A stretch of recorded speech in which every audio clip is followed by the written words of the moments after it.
Cari sumber berita yang bisa diandalkan? Coba kompas.id. Sajian berita digital terpercaya dengan beragam fitur menarik. Ada fitur e-paper yang bisa diakses hingga 30 edisi sebelumnya. Ada juga fitur text-to-speech supaya kamu bisa tahu berita terkini tanpa harus melihat layar ponsel. Siswa di Tegal terpapar COVID-19, guru dan teman sekelas dites usap. Tegal, Kompas, Madrasah Aliyah Negeri. Mau baca berita hanya yang kamu butuhkan? Langsung pilih topik yang kamu mau dengan fitur Pilihanku. Segala kebutuhan informasimu ada di kompas.id.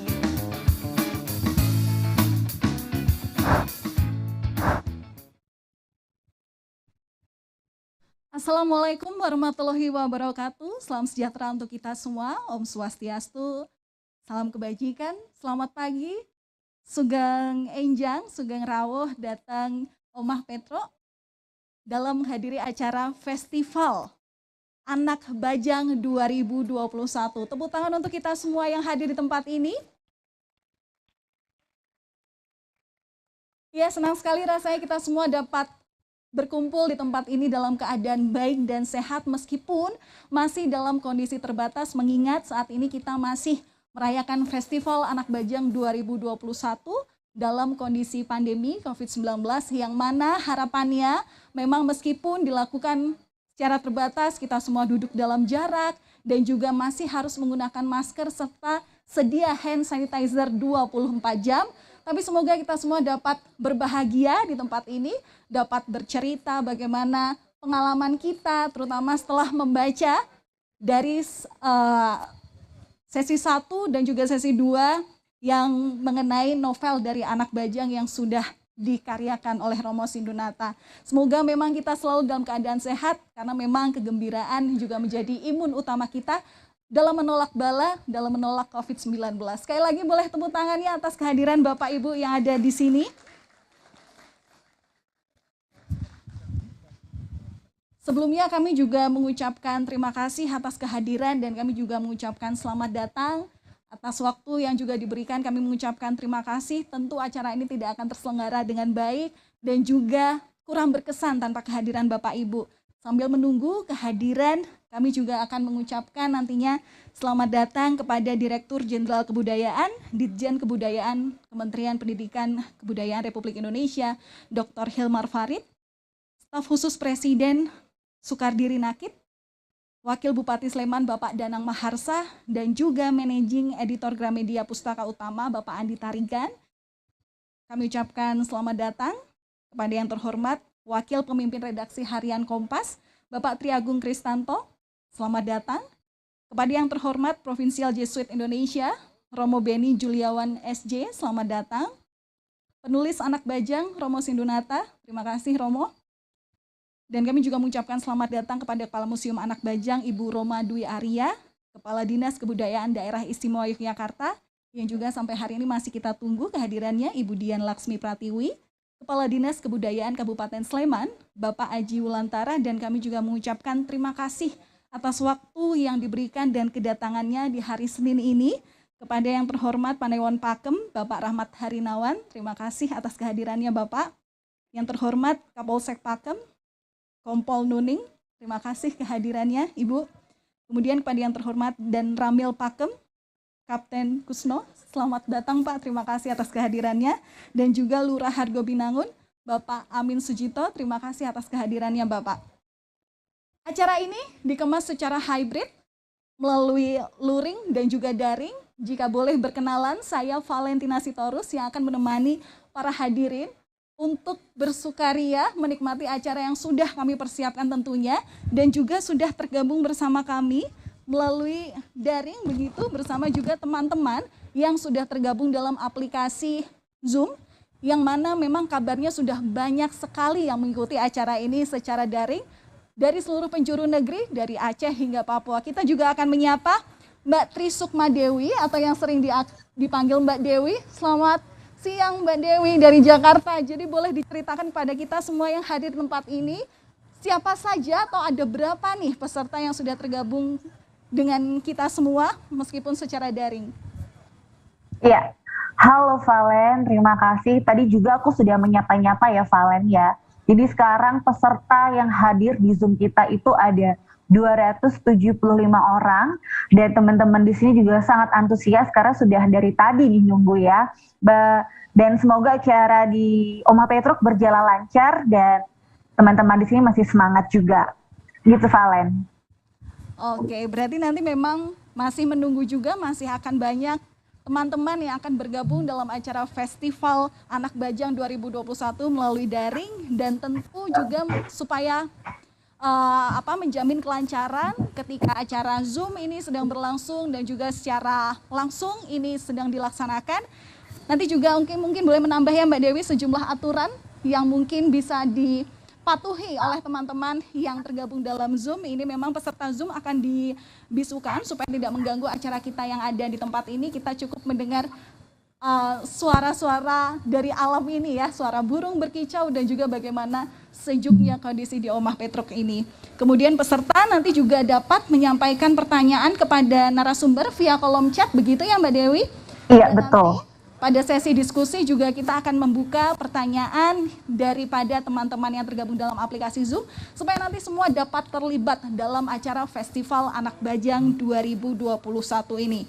Tentu dalam menyampaikan pertanyaan tidak menyinggung sara dan jika terjadi host berhak untuk memasukkan ke waiting room. Dan untuk tamu hadirin yang terhormat, sebelum acara ini kita mulai supaya semua dalam keadaan lancar, kita bisa mengawali acara ini dari awal dan mengakhiri acara ini hingga ke ujung acara dalam kondisi baik dan sehat. Mari ada baiknya kita melakukan doa bersama. Doa menurut agama dan kepercayaan masing-masing dimulai.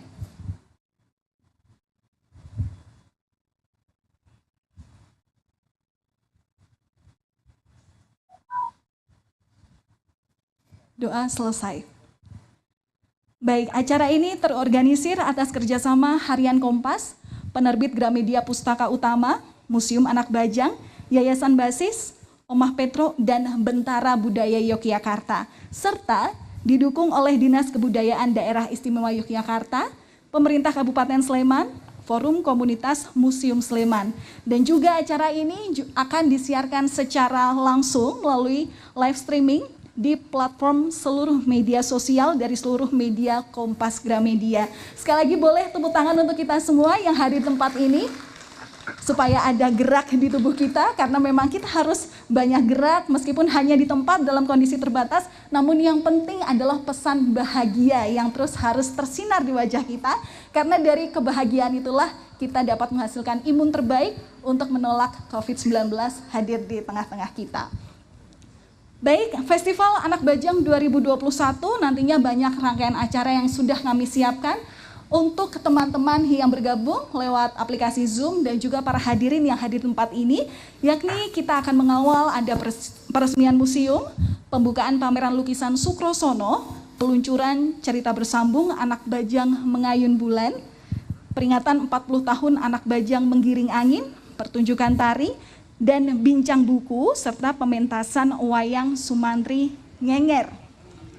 Dan jika berbicara mengenai filosofi Anak Bajang, mungkin sudah banyak yang tahu di sini karena memang Anak Bajang untuk seri yang pertama, Anak Bajang Menggiring Angin ini sudah ada dari 40 tahun silam dan hingga saat ini juga ada peluncuran dengan cetakan baru yang masih sangat diminati oleh seluruh masyarakat Indonesia.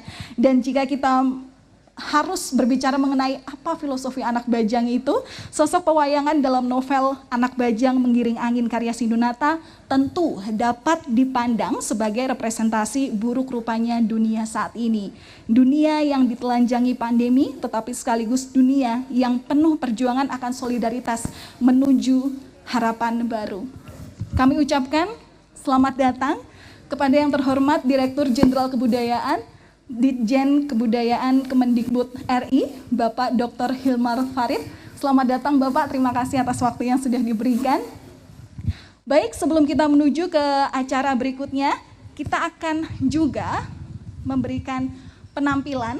Sudah disiapkan tari dari Sanggar Tari Kun Fayakun yang mana tarian ini juga terinspirasi dari cerita Anak Bajang. Langsung saja tanpa berlama-lama, ini dia penampilan dari Sanggar Tari Kun Fayakun. Boleh beri tepuk tangan.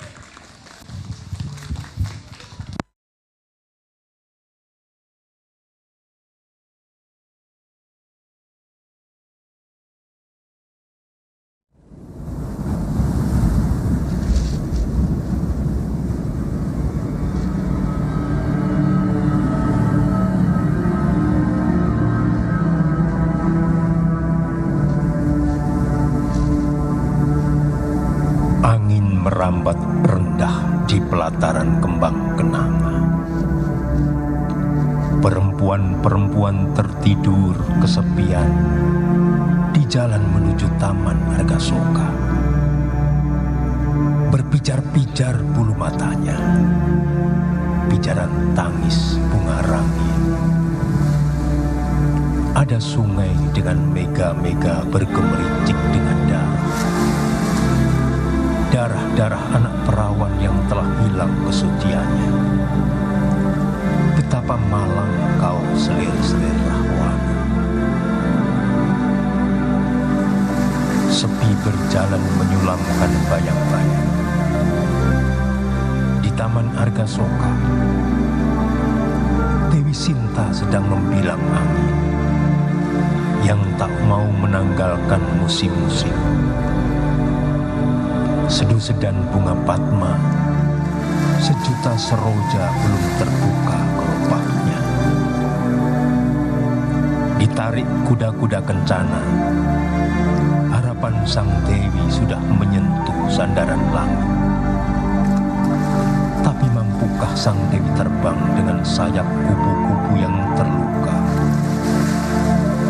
Bagai matahari kembar sinar matanya. Tapi mungkinkah batu akan leleh oleh air mata?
Museum Anak Bajang dirintis oleh budayawan GP Sindunata pada tahun 2000.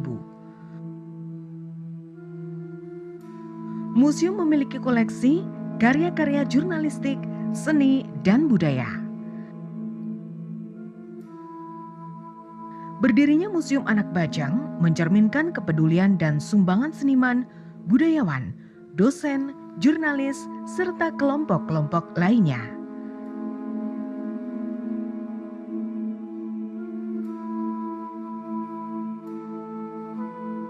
Museum memiliki lebih dari 500 objek koleksi dan 1.500 properti seni dan budaya berupa benda display di dalam dan di luar ruang.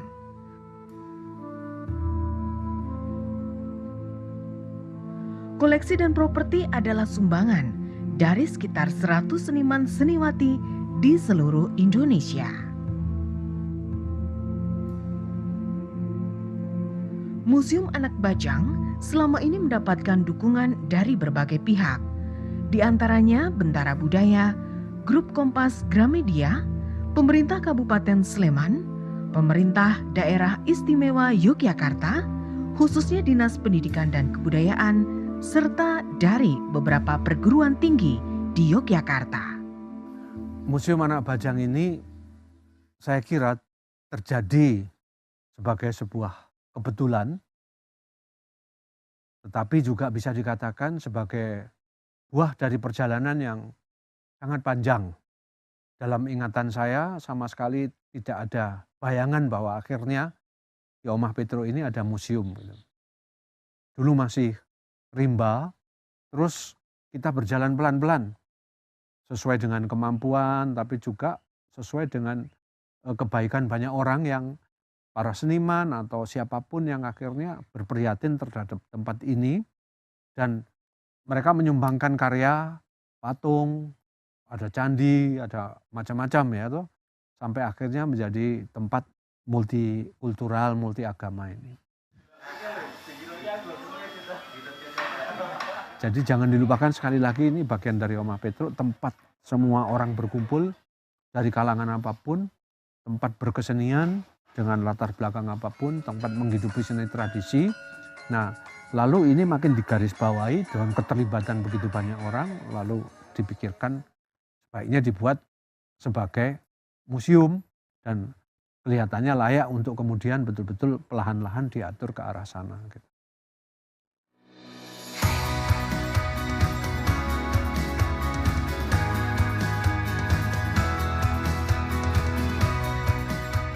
Museum Anak Bajang terletak di Padukuan Karangkletak, Wonorejo, Kecamatan Pakem, Kabupaten Sleman, Daerah Istimewa Yogyakarta.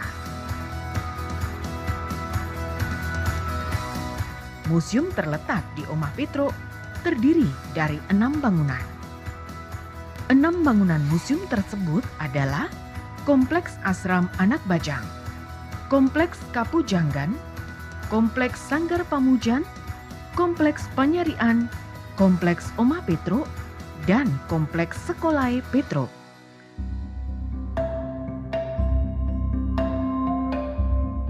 Di Kompleks Asram Anak Bajang, terdapat figurasi ragawi dan visual tokoh anak Bajang, serta tokoh-tokoh lain yang tak terpisahkan dengan anak Bajang. Figurasi merupakan karya para seniman.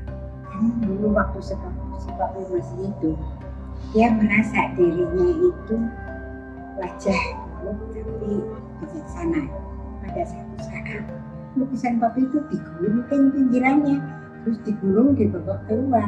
Ini yang menunjukkan itu istrinya yang sedang hamil. Sama papi dikasih uang untuk ongkos melahirkan. Nah itulah. Jadi Suprosono yang berwajah jelek juga berpisah ke karakter papi yang dermawan.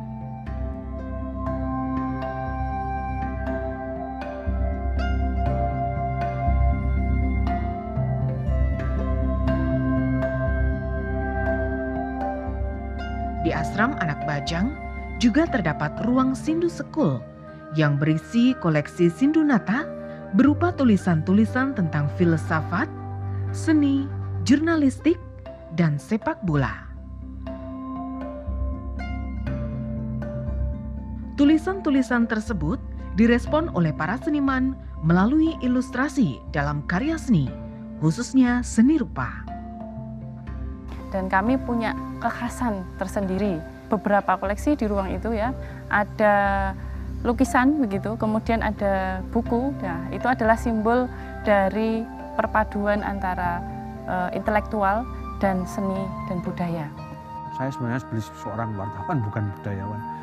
Banyak menulis mengenai orang kecil. Itu ada bukunya. Di Cikar Bobro, Bayang-bayang Ratu Adir, laporan jurnalistik saya gitu. Dan saya juga begitu, tidak terlalu terobsesi harus seniman yang punya nama, yang bisa menyumbang ke tempat ini. Akhirnya ketulusan di dalam memberi itu yang akhirnya memberi warna seni terhadap tempat ini gitu. Saya kira itu cocok dengan perjalanan saya banyak menulis mengenai orang kecil tadi, tapi juga dengan figur anak bajang. Anak bajang itu adalah figur orang yang tidak sempurna, orang yang disia-siakan, tetapi terus berjuang begitu. Nah, itu tertampung dalam nama anak bajang ini. Syukurlah, ini juga suatu kebetulan bahwa akhirnya klop. Jadi saya pikir itu semua yang memberi warna perjalanan museum ini.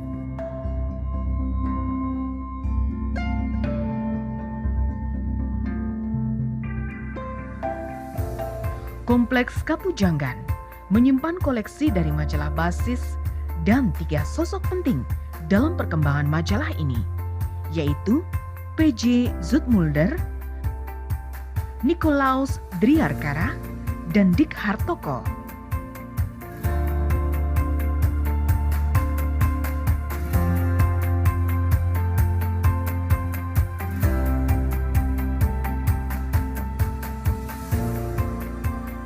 Di Kompleks Kapujanggan, koleksi majalah basis dari cetakan pertama tahun 1951 hingga sekarang tertata rapi.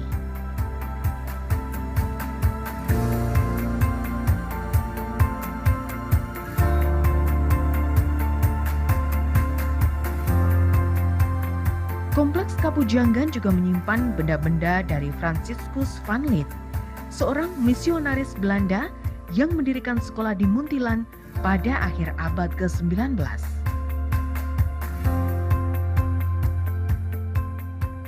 Selain itu, Kompleks Kapujanggan menyimpan sebuah Al-Quran yang ditulis di atas daun lontar.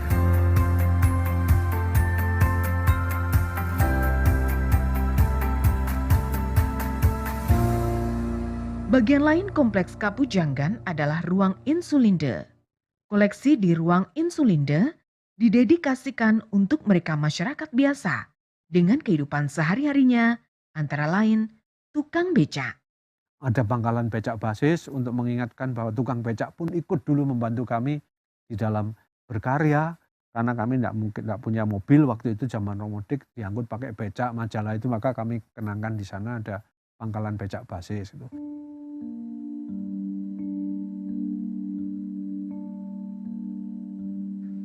Kompleks Sanggar Pamujan disediakan untuk panepen, meliputi tempat ibadah agama-agama yang ada di Indonesia.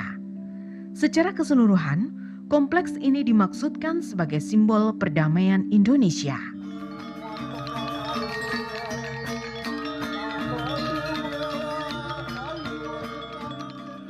Di Kompleks Sanggar Pamujan terdapat Pura Gadung Melati.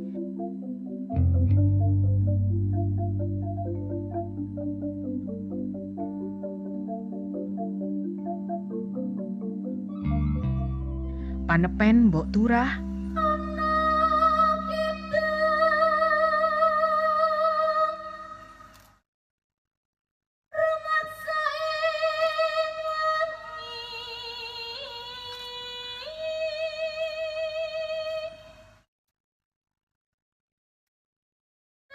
Rumah Petro itu adalah salah satu ruang publik yang sangat berkesan buat saya. Kenapa? Karena waktu itu tahun 2008 kurang lebih kalau nggak salah, saya sama teman-teman Akapela Mataraman yang dipimpin Mas Kardiman Joyonegoro sama teman-teman itu berproses atau pernah latihan di sana, dan Rumah Petro itu sangat-sangat layak untuk menjadi ruang publik untuk mencari inspirasi, mencari ketenangan untuk membuat sesuatu, untuk membuat karya, untuk memperbaiki hidup dan lain sebagainya.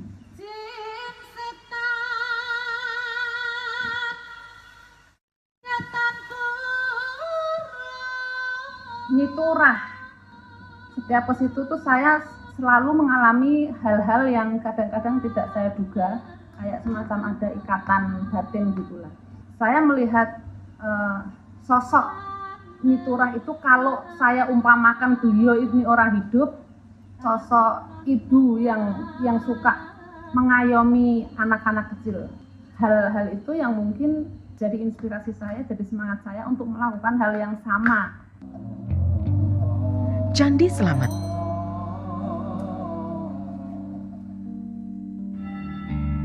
Kapel Saint Petro.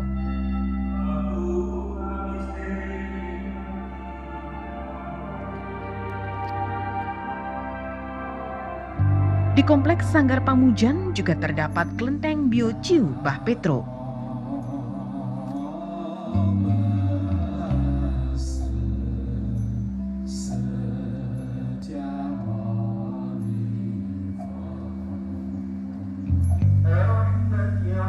Juga ada Langgar Tombo Ati. Langgar ini menyimpan sajadah yang dulu dipakai oleh Gus Dur.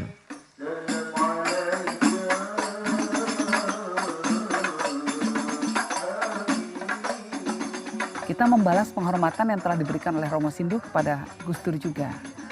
Ya, ketika beliau mendirikan Langgar Tombo Ati, dikhususkan gitu ya untuk mengenang sosok Gus Dur. Bagi kami itu penghormatan yang luar biasa. Disinilah kita bisa melihat Gus Dur itu orang yang sangat sederhana. Nah, dengan pasangnya di musola ini atau langgar ini sangat bagus, menambahkan keaslian Gus Dur. Jadi nggak ada salahnya sama sekali langgar itu ada di sana bersebelahan dengan banyak macam-macam simbol-simbol agama lain. Justru itu menunjukkan simbol dari keragaman, simbol dari penghormatan kita terhadap ciptaan Tuhan yang begitu beragam, begitu banyak ya, begitu berbeda-beda, dan inilah manifestasi dari kekuasaan Tuhan yang Maha Kuasa.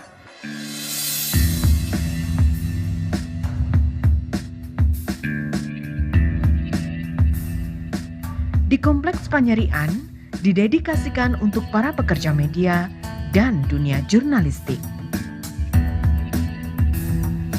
Kompleks ini berisi replika dan koleksi dari Yakob Utama, pendiri grup media Kompas Gramedia, serta koleksi foto dan dokumentasi harian Kompas sejak tahun 1960-an.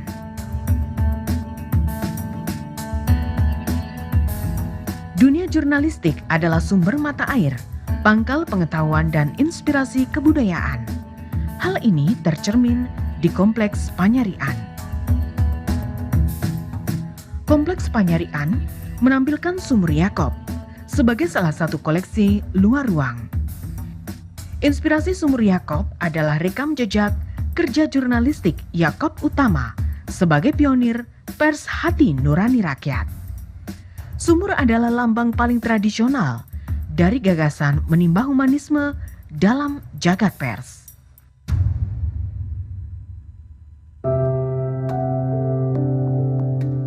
Kompleks Oma Petro terdiri dari ruang pertemuan, pendopo Zoetmulder,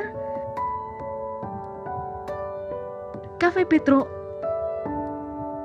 dan tempat beristirahat.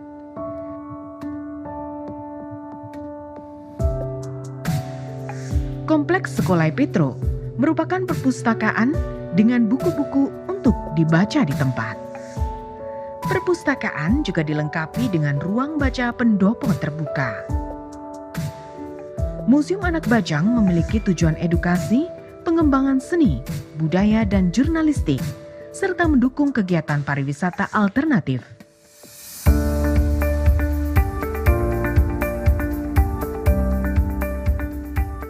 Keberadaan dan keberlangsungan museum tak lepas dari partisipasi, kepedulian, dan harapan banyak pihak. Ada ruang yang bisa Sekar eksplor, tempat yang damai, dan itu membuat imajinasi Sekar terhadap karya itu jadi semakin luas. Akhirnya jadi sebuah refleksi ke Sekar untuk efek kepada sebuah karya.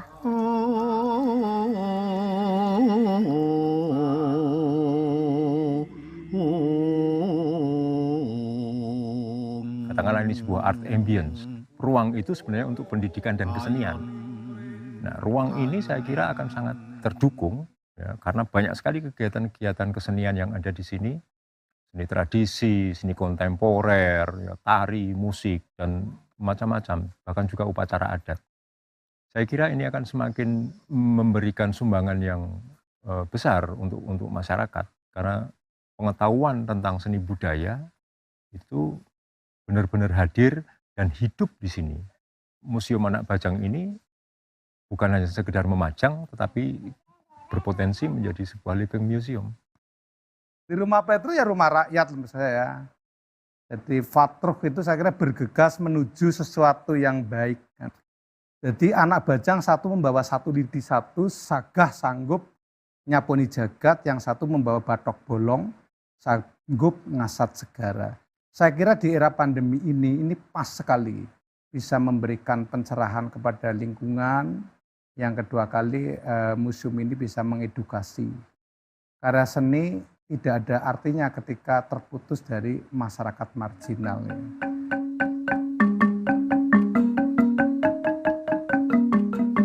Serno Margolayu. Salah satu program kami juga menyediakan ruang memfasilitasi para seniman-seniman, misalnya itu ada gamelan dan wayang, di situ digunakan oleh masyarakat sekitar Pengrawit begitu untuk latihan dan kemudian untuk pertunjukan dan sebagainya.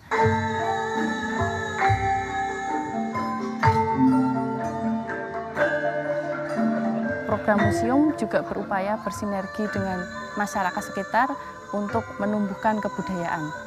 Dengan adanya Museum Anak Bajang ini, bagi warga masyarakat kami yang pertama memupuk rasa kecintaan kami terhadap budaya, dan juga dengan adanya museum tentunya Omah Petruk dan Padukuhan kami juga lebih dikenal oleh masyarakat luas. Juga harapan saya bisa memberi manfaat yang besar-besarnya kaitannya dengan edukasi, syukur juga bisa memberikan manfaat secara ekonomi bagi warga masyarakat di Kelurahan Hargowinangun. Di sisi lain kami sudah mulai melakukan program MPKM, Kurikulum Merdeka, bekerja sama dengan universitas seperti di UNY, di UGM begitu ya, menjadi tempat belajar ya mahasiswa yang memerdekakan pikiran mereka, jadi semacam laboratorium yang hidup. Museum Anak Bajang hadir sebagai upaya melestarikan tradisi kehidupan multikultural yang sudah ada di tengah masyarakat. Kebinekaan adalah berkah kehidupan. Museum ini menjadi oase bagi pengembangan intelektualitas dan pengetahuan, juga bagi kesegaran jiwa dan mental. Melalui kontemplasi, refleksi, serta diskusi, Museum Anak Bajang membuka peluang bagi pengunjung dan masyarakat untuk terlibat dalam program-program yang berkesinambungan. Museum Anak Bajang tempat yang tepat untuk mundur sejenak dari hiruk-pikuk sehari-hari, sambil menambah wawasan tentang seni, budaya, pendidikan, dan jurnalistik. Museum Anak Bajang, milik kita semua, damai dan berbudaya. Salam Museum.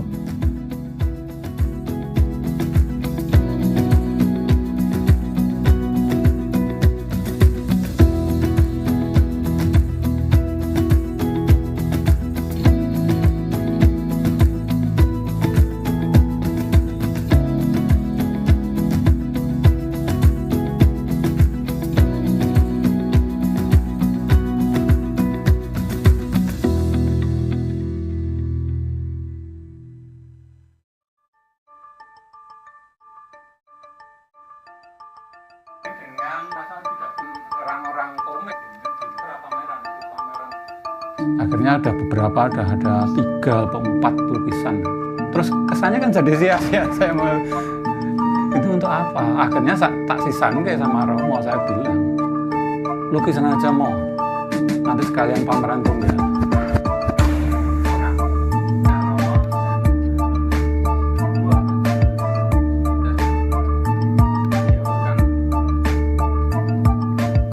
satu kisah. Ternyata dalam perjalanan dia seperti mempunyai kekuatan lain untuk mengerjakan ini semua. Dan makin dia menunjukkan hasil gambarnya dalam proses tulisan saya juga makin bersemangat untuk menyelesaikan tulisan saya. Isinya itu saya sangat puas dan fantastis karya ini karena tidak hanya mencerminkan keprihatinan saya dalam karya saya, tetapi juga memberikan suatu interpretasi yang sama sekali lain, bisa menimbulkan inspirasi bagi pembaca untuk menginterpretasikan secara lain dan dengan demikian memperkaya karya saya.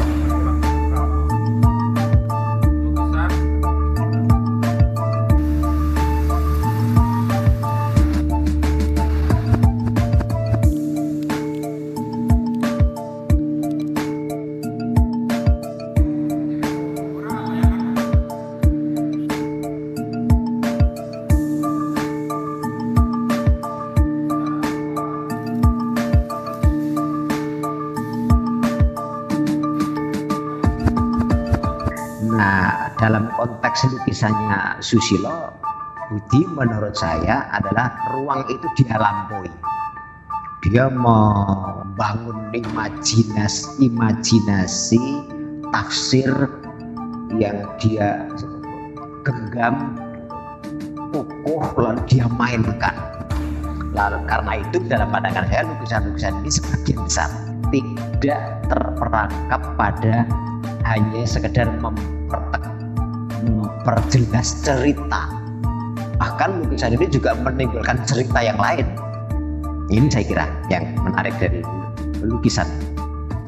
Memancing cerita yang berikutnya tumbuh.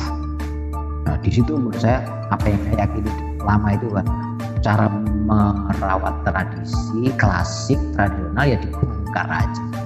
Ini menemukan menurut saya ini bukti yang nyata upaya membongkar. Saya kira novel Romo sudah membuktikan itu. Sekarang seni rupa membuktikan itu melalui tangan Susilo Budi Purwanto. Ini yang untuk pameran akhirnya 25 lukisan. Karena saya memenuhi buku Romo kan 21 bab. Jadi minimal saya harus dapat 21 lukisan untuk mengisi tiap bab gitu. Tapi akhirnya saya bisa bikin 25, berarti ada 4 bab itu yang 2 lukisan gitu. Dengan drawing tambahan yang untuk puisi, itu yang mau dipamerkan. Ya, jadi kalau secara faktual dan historis itu begini, saya itu sudah memulai, tapi beberapa bab macet gitu. Macet, lalu datang pandemi ini. Saya berniat tak coba lagi kan, maksud macet itu tidak hanya 1-2 tahun, tetapi lama bertahun-tahun gitu. Bertahun-tahun betul, mungkin 10 tahun ya saya sudah ingin, tapi tidak pernah kepegang. Terus saya berjumpa dengan Susilo, saya ceritakan ini, nah, saya melanjutkan, kamu kira-kira sanggup tidak memberikan, waktu itu saya bicara semacam ilustrasi, coba aja. Nah sudah, itu saja. Terus saya mencoba mengarang. Nah dalam perjalanan saya menemukan begitu banyak hal yang baru. Jadi bukan sekedar kisah siklus Arjuna Sosrobau di mana Sukosrono disia-sia oleh kakaknya ya, dan dalam hal itu diperalat. Saya menemukan banyak hal. Nah itu selalu saya ceritakan secara lesan pada Susilo. Dia sudah mempunyai gambaran dan mencoba-coba, maka percobaan dia ini prosesnya luar biasa, mulai dengan sketch-sketch untuk menemukan bentuk, dan ternyata juga itu patut dipelajari sketch-sketch itu, karena di situ dia mencari bentuk. Terus dia hanya bilang, saya baru puas kalau melihat teksnya penuh. Namun saya memberi dia bahan terus. Per bab saya selesai, saya kasih dia. Per bab saya selesai, saya kasih dia. Sehingga dia makin berfantasi dan makin mengerti ceritanya. Gitu. Jadi ini dalam arti tertentu dikerjakan secara simultan. Itu uniknya. Kalau saya jadi total dan dia sudah punya gambaran, mungkin dia akan menggambar sesuai dengan apa yang dia mau, sesuai dengan apa yang saya mau gitu ya. Tapi ini tidak, karena dia belum tahu ini bagaimana akhirnya, tapi dia tahu sedikit-sedikit langkah demi langkah dan dia mengimajinasikan sendiri. Berarti mau ini dulu, membaca bukunya dulu, apa istilahnya? Tulisannya Teksnya. Teksnya dulu atau Romo sudah bikin tulisan atau belum? Terus terang saja nih sebagian besar bukan dari teks, tapi dari ngobrol dengan Romo.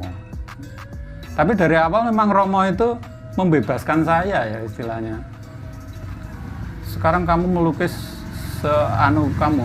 sebebas kamu menginterpretasikan cerita ini gitu loh. Ya saya senang dengan cara itu kan mungkin lebih menarik lah. Tentang relasi novel dan lukisan. Nah, karena itu ketika saya menonton ini, saya sudah punya imajinasi macam-macam. Ya, jadi ketika saya melihat lukisannya, saya langsung terpesona. Apa yang saya imajinasikan, tentang relasi Romo dan Susilo melalui dua karya ini bagi saya juga sebuah kejutan, karena kedua orang dengan cara ekspresi yang berbeda ini punya ruang yang sama-sama berada dalam kegilaan mengekspresikan cerita. Saya kira itu.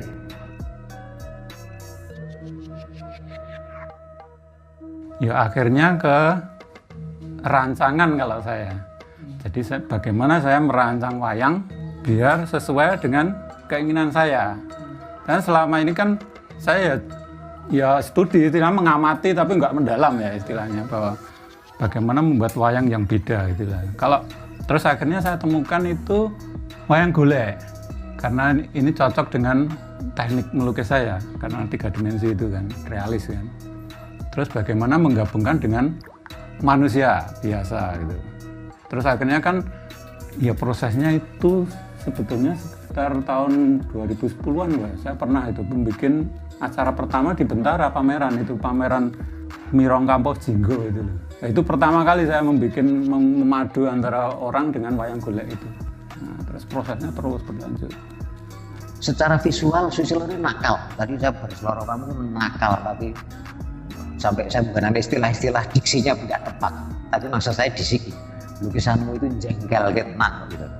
Apa maksud jengkel gitu? Karena memainkan unsur-unsur yang semula mungkin tidak kita bayangkan menjadi mungkin di tangan Susilo. 1, pendekatan dekoratif. 2, penguasaan realis yang bagus. 3, wayang golek. 3, adegan yang kalau kita melihat kaki, beberapa lukisan itu kan kaki wayang kulit gitu. Tapi itu realistik. Itu kan kenakalan yang barangkali tidak pernah kita bayangkan. Ketika di bagian kepala wayang golek, di tubuh sebagian realistik, di adegan dekoratif memberi citra surrealistik, memberi citra absurd, memberi citra dramatik yang sangat kuat. Saya kira itu drama-drama yang sangat kuat. Lalu saya menyebutnya ini realisme absurd, melampaui dari sekedar surrealistik, tapi ini menghadirkan kita intim dengan cerita itu, tapi juga kemudian ulang-alik antara yang lama dan yang baru, lalu ada dunia baru lagi dibangun gitu oleh Susilo. Saya kira itu yang saya tangkap dari lukisan Susilo.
Menemukan Batara Kamajaya di Hutan Belantara adalah judul pertama cerita bersambung seri Ramayana karya Sindunata yang terbit perdana di Harian Kompas Minggu 1 Februari 1981. Wiracarita legendaris ini rutin tampil di Harian Kompas setiap minggu hingga 27 Desember 1981. Epilog seri Ramayana bertengger di episode ke-45 dengan judul Sinta Obong. Pada tahun 1978, Sindunata juga menulis serial pewayangan yang tak kalah epik, yaitu Baratayuda di Harian Kompas.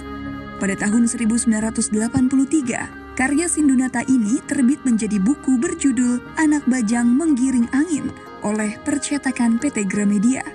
Sebagaimana kisahnya yang berbasis pada cerita pewayangan, Anak Bajang Menggiring Angin dilengkapi dengan ilustrasi-ilustrasi gambar wayang karya seniman Hajar Satoto.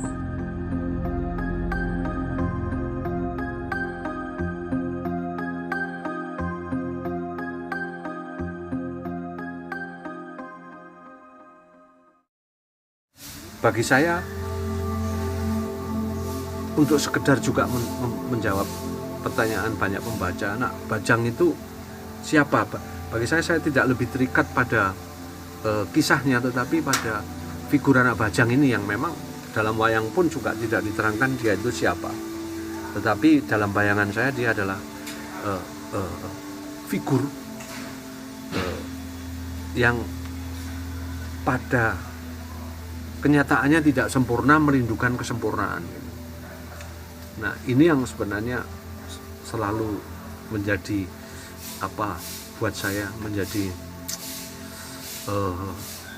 hal yang sangat menarik, karena dengan demikian lebih baik kita tidak sempurna lalu merindukan kesempurnaan, dan dengan demikian kita bisa realistis terhadap hidup ini. Daripada kita merasa sempurna lalu seakan-akan semuanya sudah selesai. Kekayaan wayang ini menjadi luar biasa, dan tidak hanya sekedar cerita seperti yang kita ketahui, ada tokoh ini begini, lalu begini perang, dan ini bercinta, tetapi betul-betul punya problem yang sangat manusiawi dan merupakan betul-betul pergulatan manusia juga di dalam aspek-aspek transendentalnya gitu. Jadi lebih suatu figur lah gitu Anak Bajang ini.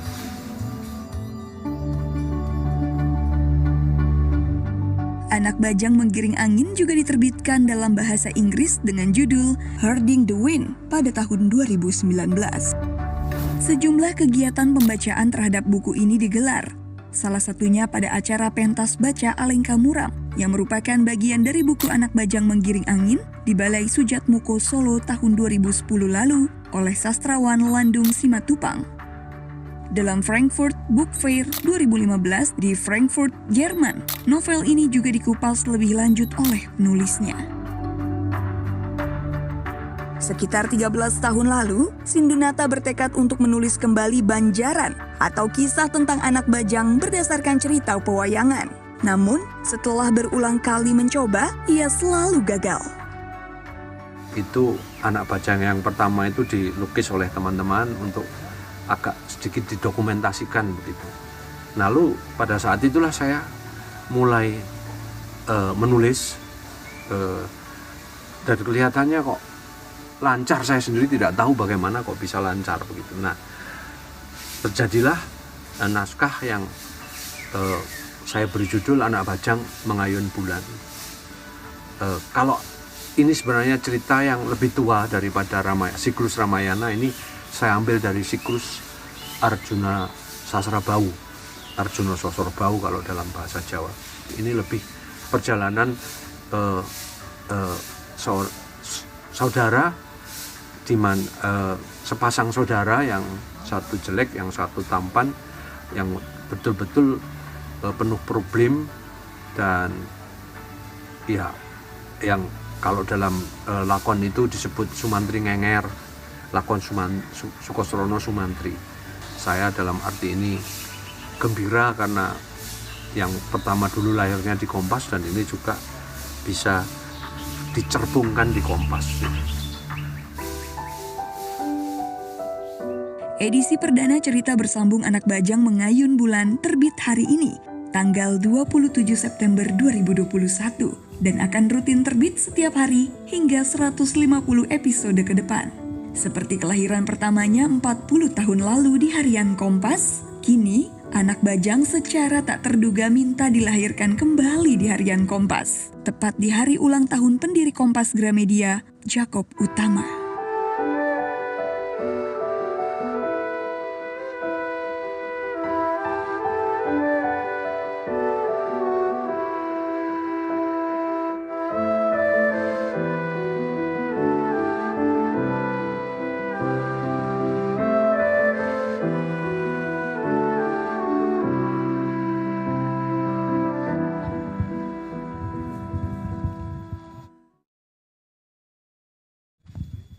Cek.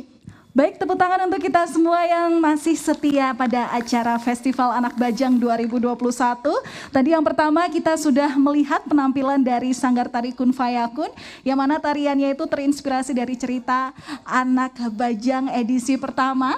Begitu, Anak Bajang menggiring angin, yang nanti juga akan tentu kita akan melihat bagaimana proses peresmian juga dari Museum Anak Bajang ini dan juga peluncuran dari cerita bersambung Anak Bajang Mengayun Bulan edisi kedua yang sudah ditulis oleh Romo Sindunata. Dan saat ini kita akan memasuki acara inti daripada Festival Anak Bajang 2021. Rekan-rekan media, terima kasih sebelumnya atas antusiasnya, tapi ingat tetap harus menjaga jarak untuk menerapkan protokol kesehatan dan mungkin juga bisa saling berbagi supaya gambarnya nggak numpuk-numpuk, nggih.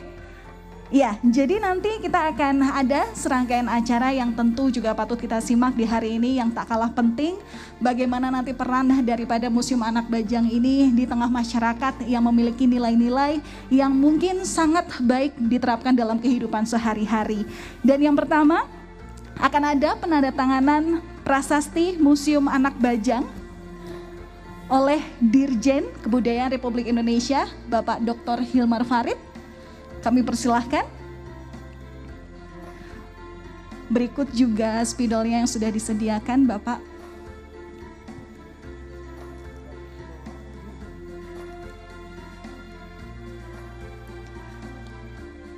Boleh tepuk tangan. Terima kasih Bapak Hilmar Farid atas kesempatannya. Dan kemudian yang kedua ada penyerahan mock-up Anak Bajang Menggiring Angin, sampul baru dari Gramedia Pustaka Utama yang diwakili oleh Bapak Andi Tarigan kepada Romo Sindunata dan juga Bapak Dirjen Kebudayaan Republik Indonesia, Bapak Hilmar Farid. Monggo untuk Bapak Andi Tarigan boleh maju ke depan bersama juga dengan Romo Sindu dan juga Bapak Hilmar Farid, simbolis menyerahkan sampul edisi baru yang mana memang sudah 40 tahun hingga saat ini cerita Anak Bajang Menggiring Angin masih diminati ceritanya oleh seluruh masyarakat Indonesia karena memiliki nilai yang tentu relevan di tengah kehidupan saat ini. Baik, terima kasih. Sebelumnya ada juga untuk tanda tangan kepada Bapak Hilmar, kami persilahkan. Dan juga Romo Sindu nanti boleh bertanda tangan di situ juga.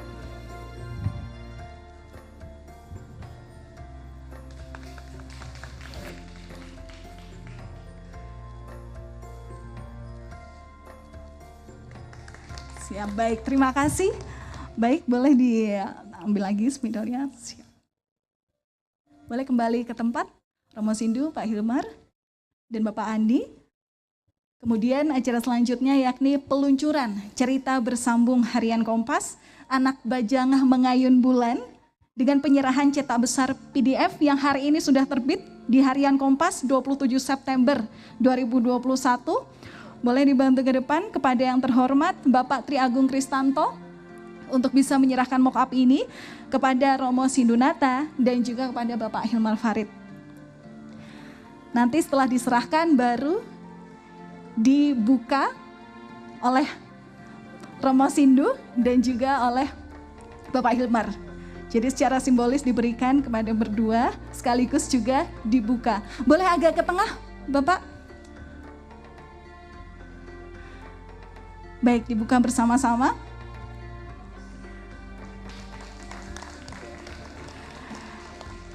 Ini Ini dia Anak Bajang Mengayun Bulan yang hari ini sudah terbit untuk episode pertama, yang nanti masih akan berlanjut sampai dengan episode ke-150. Boleh melihat ke media Bapak untuk bisa foto bersama terlebih dahulu.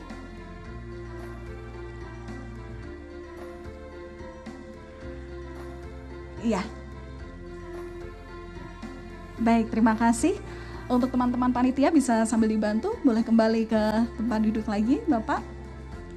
Kemudian yang selanjutnya sekaligus ini juga membuka acara pameran, pembukaan pameran lukisan Anak Bajang, ditandai juga dengan simbolik penyerahan lukisan dari pelukis Susilo Budi kepada Bapak Hilmar Farid.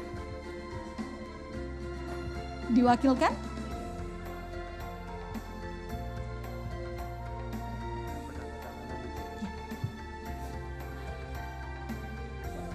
Dibuka. Silakan Bapak. boleh foto bersama dulu, panitia boleh membantu untuk ya.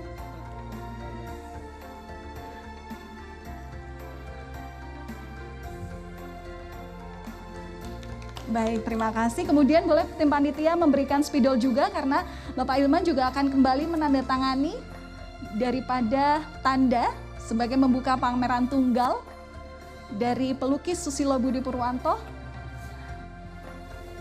Tas lukisan bertema Sukrosono yang digelar di Bentara Budaya Yogyakarta 27 September 2021.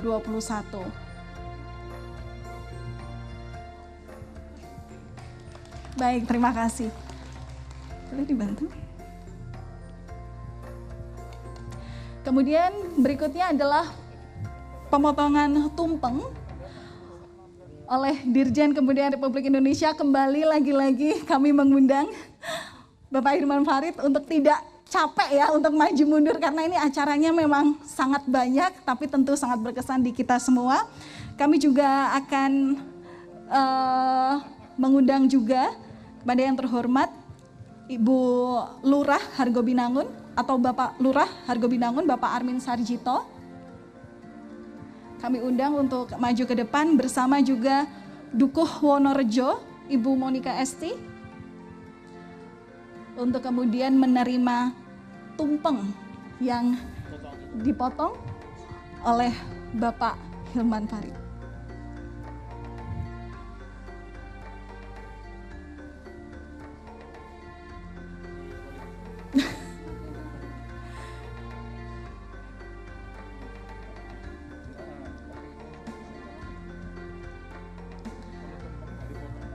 Oke, ini judulnya kalau Pak Hilmar bercanda.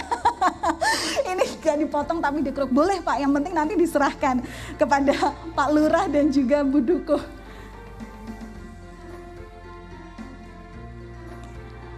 Baik, Museum Anak Bajang tumbuh dan berproses bersama masyarakat. Museum didedikasikan sebagai ruang belajar bersama dan demi kesejahteraan bersama warga masyarakat. Dan tentu memang saat ini Museum Anak Bajang di Omah Petro ini bisa dikunjungi siapapun masyarakat yang ada di Indonesia. Dan satu lagi Bapak, untuk diberikan kepada Bu Dukuh Wonorejo, Ibu Monika Esti, silakan.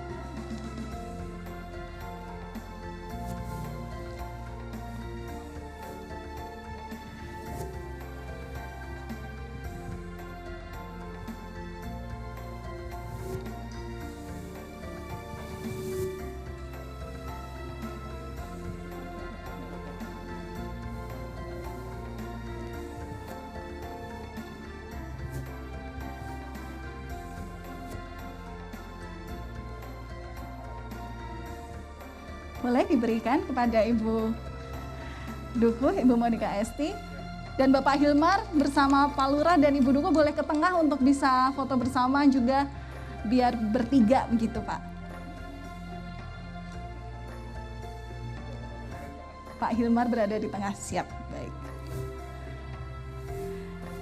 Museum Anak Bajang tumbuh dan berproses bersama masyarakat. Museum didedikasikan sebagai ruang belajar bersama dan demi kesejahteraan bersama warga masyarakat. Tidak terbatas di Pakem, tapi kerjasama ini menunjukkan bahwa memang ada dukungan dari pemerintah daerah untuk bisa sama-sama mendukung bagaimana museum ini memiliki peran agar nilai-nilai berguna bagi pada masyarakat. Baik, rangkaian acara daripada seremonial Museum Anak Bajang ini sudah selesai. Terima kasih kepada Bapak, Ibu sudah meluangkan waktunya. Semoga dengan ini kita semua bisa merasakan kebahagiaan dari Museum Anak Bajang yang hari ini sudah diresmikan untuk bisa dibuka bersama dan juga dihadiri oleh masyarakat Indonesia. Boleh kami mempersilahkan Bapak Ibu sekalian untuk kembali ke tempat duduk masing-masing.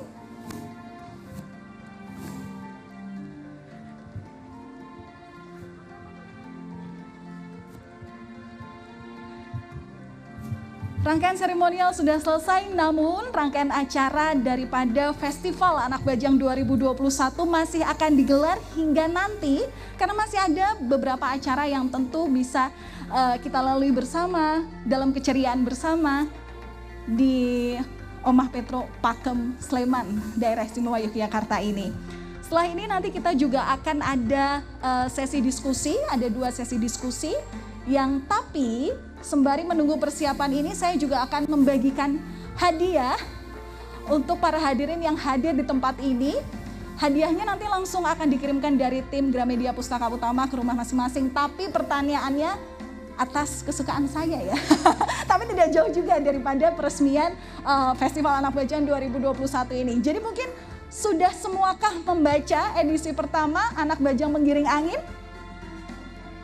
Waduh, kok nggak ada responnya ini ya, non sewu nggih Bapak Ibu. Sampun membaca semuanya? Sudah, oke, yang mantep banget. Baik, banyak sekali ya, sudah beberapa kali dicetak ulang. Wes moco, mantep banget ini ya memang. Pertanyaannya adalah sudah berapa edisi cetakan yang sudah diberikan tim Gramedia Pustaka Utama dari buku ini, dan juga adakah kisah menarik yang paling menarik yang bisa diceritakan secara singkat ke depan. Nanti kita akan tanyakan kepada Gramedia Pustaka Utama sudah berapa cetakan begitu. Ayo, ada yang mau dapat hadiah mboten niki MC nipun mbok tolong dibantu nggih. Monggo, siapa yang mau menjawab? Ya udah, nggak usah dijawab soal sudah berapa cetakan atau sudah berapa edisi cetakan, tapi sudah berapa bisa menyebutkan sampul-sampulnya berwarna apa saja. Yang terbaru ini warnanya sudah ada di depan loh. Romo, monggo Romo. Niku pasukanipun sudah nyuruh untuk ke depan nggih.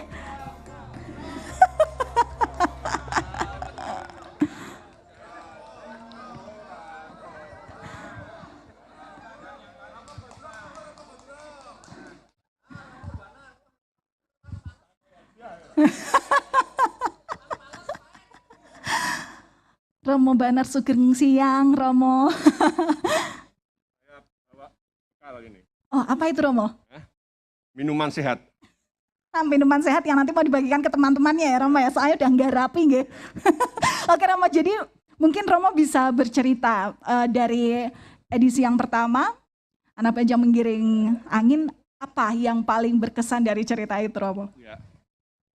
Terima kasih. Sebagaimana disebutkan tadi bahwa terbitan pertama itu tahun 1981 dan pada waktu itu saya membacanya. Anda lahir tahun berapa? Wah, jauh 95. Ah iya kan, belum lahir. Belum lahir saya sudah membaca Anak Bajang Menggiring Angin. Warna apa itu sampulnya Romo Masihan? Bukan warnanya, saya membaca di terbitan harian Kompas seminggu sekali. Yang sangat mengesankan adalah saya harus menunggu selama 1 minggu untuk mengikutinya. Oke, luar biasa Romo. Oke, kalau misalnya setiap menunggu 1 minggu berarti hari ini termasuk yang enak banget ya. Soalnya untuk edisi kedua setiap hari terbit sampai 150 edisi. Ada rasa iri Romo? Itulah bedanya. Jadi kalau tahun 81 saya menunggu 1 minggu itu, lalu cerita Anak Bajang membentuk sebuah kerinduan. Dan itu membangun sebuah pengetahuan. Kerinduan yang membangun pengetahuan. Sekarang, setiap hari kerinduannya itu bukan membangun pengetahuan, tetapi menunggu sebagai sebuah informasi. Jadi ada perbedaan yang sangat besar. Baik Romo Binar, terima kasih atas informasinya dan juga hadiahnya. Kan tadi di awal sudah sudah dibilang ya, jadi hadiahnya nanti akan mendapatkan sebuah buku dari GPU, nanti akan dikirim Romo. Sudah cukup kok. Sudah cukup, tapi media terlambat. Baik Romo, sampun matur nuwun, Terima nanti kasih. akan langsung dicatat oleh Pak Agus ya untuk Saya hadiahnya mengucapkan segera selamat diberikan. untuk Romo Sindu atas terbitan yang baru ini.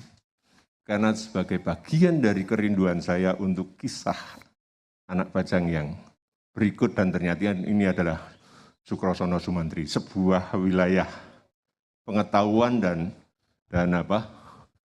kerinduan yang lain lagi. Oke, Itu berarti ada- sudah baca edisi pertama ya Apa? Romo? Sudah baca yang terbit hari ini? Belum. Wah, Karena tadi bahkan untuk datang ke sini pun saya minta izin, apakah saya boleh datang? Wah, gitu kan. Tertib ini supaya menjaga kesehatan, karena saya bulan lalu menjadi bagian yang harus merasakan COVID. oke, nggak apa-apa. Yang penting sekarang sudah sehat, bahagia. Sehat, makanya saya membawa buka. Bahagia karena saya ketemu dengan teman-teman yang suka memprovokasi itu. Baik, terima kasih Romo Terima kasih, Binar. terima Terima kasih. kasih atas waktu dan kesempatannya. Boleh sekali lagi untuk mencairkan suasana, tepuk tangan untuk kita semua yang terus asik di tempat ini ya. Langsung saja kita ke acara berikutnya. Ini ada diskusi sesi pertama. Kami akan mengundang beberapa narasumber yang juga mungkin bisa, bukan narasumber ya, tapi mungkin bercerita bagaimana sebenarnya Anak Bajang Menggiring Angin dari buku edisi pertama hingga saat ini, yang kemudian juga ditanyakan bisa bagaimana relevansi dari cerita-cerita yang memiliki nilai kehidupan di tengah kondisi saat ini. Kami undang kepada yang terhormat Dirjen Kebudayaan Republik Indonesia Bapak Hilmar Farid untuk kembali maju ke depan bergabung bersama kami. Juga kepada Wakil Bupati Sleman Bapak Danang Maharsa. Kami persilahkan untuk maju bersama kami. Dan juga kami mengundang Romo Beni, Provinsial SJ Indonesia, untuk maju ke depan. Dan juga Kepala Museum Anak Bajang, kami persilahkan untuk Ibu Roma Dwi Arya bergabung bersama kami. Sebelum sesi diskusi ini dimulai, nanti kita juga akan membuka pertanyaan dari teman-teman yang sejak tadi juga sudah bergabung di dalam aplikasi Zoom, yang juga dikawal oleh Mbak Dewi ya. Tadi juga disebutkan sudah ada lebih dari 270 orang yang menikmati acara Festival Anak Bajang 2021 ini meskipun secara online. Mbak Dewi, jadi ini teman-teman saat ini sudah ada berapa orang? Berarti nanti bisa diseleksi ya pertanyaan-pertanyaan yang bisa nanti juga turut disampaikan dalam diskusi sesi satu ini.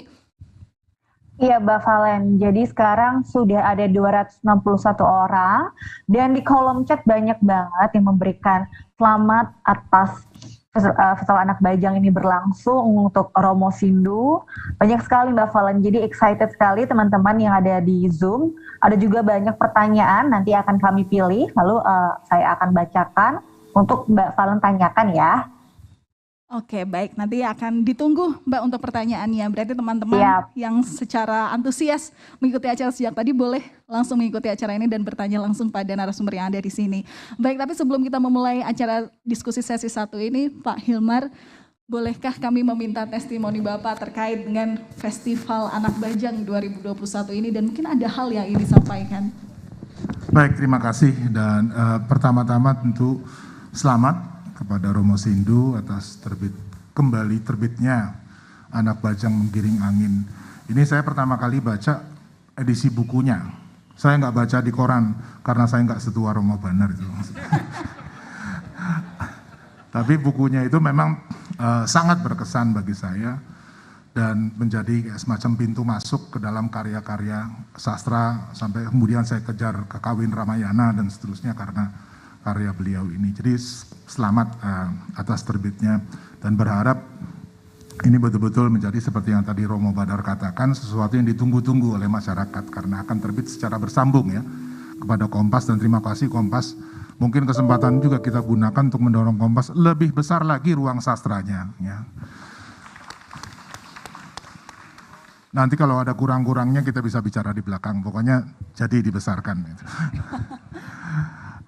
Dan tentu tempat ini luar biasa, sangat mengesankan, dan bayangan saya bahwa bayangan umum bahwa museum biasanya di gedung yang besar, ya dingin, sangat tertutup dan mungkin juga asing rasanya, berubah dengan adanya Museum Anak Bajang yang sangat intim, personal, hangat, dan saya kira juga merupakan akumulasi dari pengalaman perjalanan Romo yang begitu panjang gitu ya. Apa yang dipamerkan adalah buah dari persahabatan pergaulan Romo di dalam dunia kebudayaan, dan saya kira menegaskan sekali lagi kontribusi Romo yang mengaku wartawan, tidak mengaku budayawan, tapi jauh lebih besar daripada banyak orang yang sekarang disebut budayawan. Baik, luar biasa Pak Hilman, terima kasih. Pak, tapi kalau misalnya kita boleh membuka diskusi saat ini, bagaimana Bapak melihat peran daripada budaya dan seni yang terutama berkontribusi dalam pemulihan kondisi masyarakat di tengah pandemi saat ini? Luar biasa, saya sama seperti Romo Banar pernah kena COVID bulan Oktober. Dan siapapun yang kena COVID, ya ini saya tantang untuk bertaruh. Kalau bisa selamat dari COVID tanpa punya akses terhadap karya, sastra, musik, film gitu, saya berani itu untuk bertaruh gitu, bahwa tidak akan bisa survive. Ya, dan kita sebagai masyarakat setelah menghadapi cobaan yang sangat berat ini, saya kira salah satu dimensi yang sangat penting dan masih kurang dapat perhatian adalah kesehatan mental. Ya, kita banyak bicara tentang vaksin dan seterusnya, sementara yang kita perlukan adalah vaksin kultural. Ya, semacam peristiwa ini dan juga Museum Bajang kontribusinya akan besar sekali untuk merawat dan memastikan ya kita selamat dengan mental yang sehat dan kuat. Tentu dari hasil karya seni itu menimbulkan kewarasan ya Pak bagi setiap orang, terutama dalam proses, baik dari proses menuju sembuh sampai dengan pasca penyembuhan. Baik, kemudian kepada Bapak Danang Maharso, program stimulus apa Pak yang kemudian diberikan oleh pemerintah Kabupaten Sleman untuk museum agar dapat mendukung pemulihan pasca pandemi, khususnya dalam kerja budaya bersama para seniman yang mungkin saat ini sedang berkumpul di sini? Terima kasih sebelumnya yang kami hormati Bapak Dirjen Hilman Farid, Romo Sindu. Sebelum kami menyampaikan, tentunya kami atas nama pribadi dan pemerintah Kabupaten Sleman mengucapkan terima kasih yang sebesar-besarnya kepada semua panitia penggagas acara ini, para seniman yang pada siang hari ini sudah mengadakan acara di Harjo Binangun Kabupaten Sleman ini. Ini bagian daripada kita memberikan informasi dan memberikan wahana pengembalian ingatan kita terhadap museum. Apalagi Museum Anak Bajang Omah Petruk ini berada di kawasan Kabupaten Sleman. Perlu saya sampaikan Bapak Ibu semuanya bahwa berkaitan dengan museum yang ada di Kabupaten Sleman ini, kita mempunyai sekitar 21 museum yang baik itu dikelola oleh pemerintah maupun swasta. Tetapi dari hasil diskusi belum lama kami dengan para kepala-kepala museum yang membentuk suatu forum, yaitu Forum Komunikasi Museum Kabupaten Sleman yang diketuai oleh Pak Nanang dari Museum Monjali itu, menyampaikan bahwa di masa pandemi COVID ini hampir 90% tingkat pengunjung museum itu hampir turun drastis. Sehingga ini bagian daripada kita, bagaimana pemerintah daerah dan semua pengelola dan seniman berpikir agar nanti museum ini bisa menjadi suatu wahana yang tidak hanya tempat untuk menyimpan benda bersejarah dan benda-benda peninggalan, tetapi yang terpenting untuk bisa memberikan edukasi dan pengetahuan kepada masyarakat, terutama pada siswa-siswi kita terhadap benda-benda bersejarah yang mempunyai nilai-nilai seni yang sangat tinggi. Kami sebelumnya dulu bekerja sama atau memang kita lewatkan dengan Dinas Kebudayaan sebelum COVID, sering mengadakan pertunjukan budaya yang diadakan di museum yang ada di Kabupaten Sleman. Tapi karena ini pandemi COVID, kita melakukan pendampingan terhadap museum ini, melakukan semacam forum discussion group, talk show, bahkan terakhir jelajah museum tapi lewat daring. kita seolah-olah berjalan di museum seperti Anak Bajang ini dengan beberapa video kamera, bekerjasama dengan daerah lain di sana juga mengadakan daring pertemuan sehingga kita bisa memamerkan bahwa kita punya museum yang nanti mudah-mudahan setelah COVID ini layak dan harus dikunjungi, yang bisa kita jual, ada seni-seni yang mungkin di daerah lain tidak ada. Itu pendampingan dari kami Bapak, dan kami sampai saat ini juga selalu komunikasi dengan forum ini yang belum lama terbentuk, agar nanti bagaimana pengembangan museum ke depan ini lebih mudah dan lebih bisa dikomunikasikan dengan adanya forum ini. Seperti itu yang kami berikan terhadap museum yang ada di Kabupaten Sleman terutama. Tentu dukungan-dukungan dari Bapak pasti juga sangat dinantikan oleh teman-teman seniman dan budayawan, karena memang sesungguhnya dukungan dari pemerintah daerah yang membuat mereka semangat juga untuk berkontribusi memberikan seni yang kemudian bisa dinikmati oleh masyarakat luas. Dan kemudian Romo Beni, sugeng siang ya. Romo, adakah misi khusus dari Yayasan Basis dengan adanya Museum Anak Bajang ini? Terima kasih. Ya sebenarnya ini harus ditarik sedikit ke belakang lagi. Yayasan Basis memang ada di balik museum ini, dan itu artinya sebuah karya Serikat Yesus di Indonesia. Mungkin banyak orang bertanya, apa urusannya sebuah lembaga agama ngurusi kebudayaan begitu ya. Jangan-jangan malah kedok ini gitu.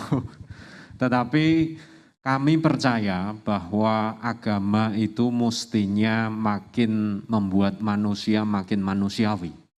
Dan satu cara untuk mewujudkan itu adalah lewat kebudayaan. Jadi saya sangat mendukung kegiatan semua yang terjadi di tempat ini demi kemanusiaan. Karena saya percaya bahwa kita hanya bisa berjumpa dengan Gusti Allah itu dalam kemanusiaan kita, bukan lewat hal yang lain-lain. Itu luar biasa, matur nuwun Romo. Kalau Romo ini bahasannya sangat berat ya, langsung menusuk ke jiwa raga karena batinnya kita digugah semuanya ya.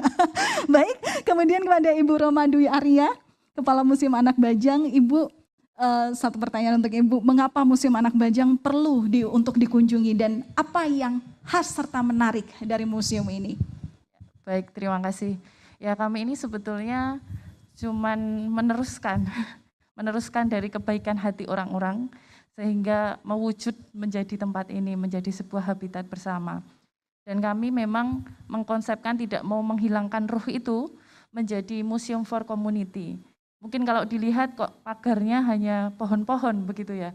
Karena kami ingin tetap menyatu dengan masyarakat begitu.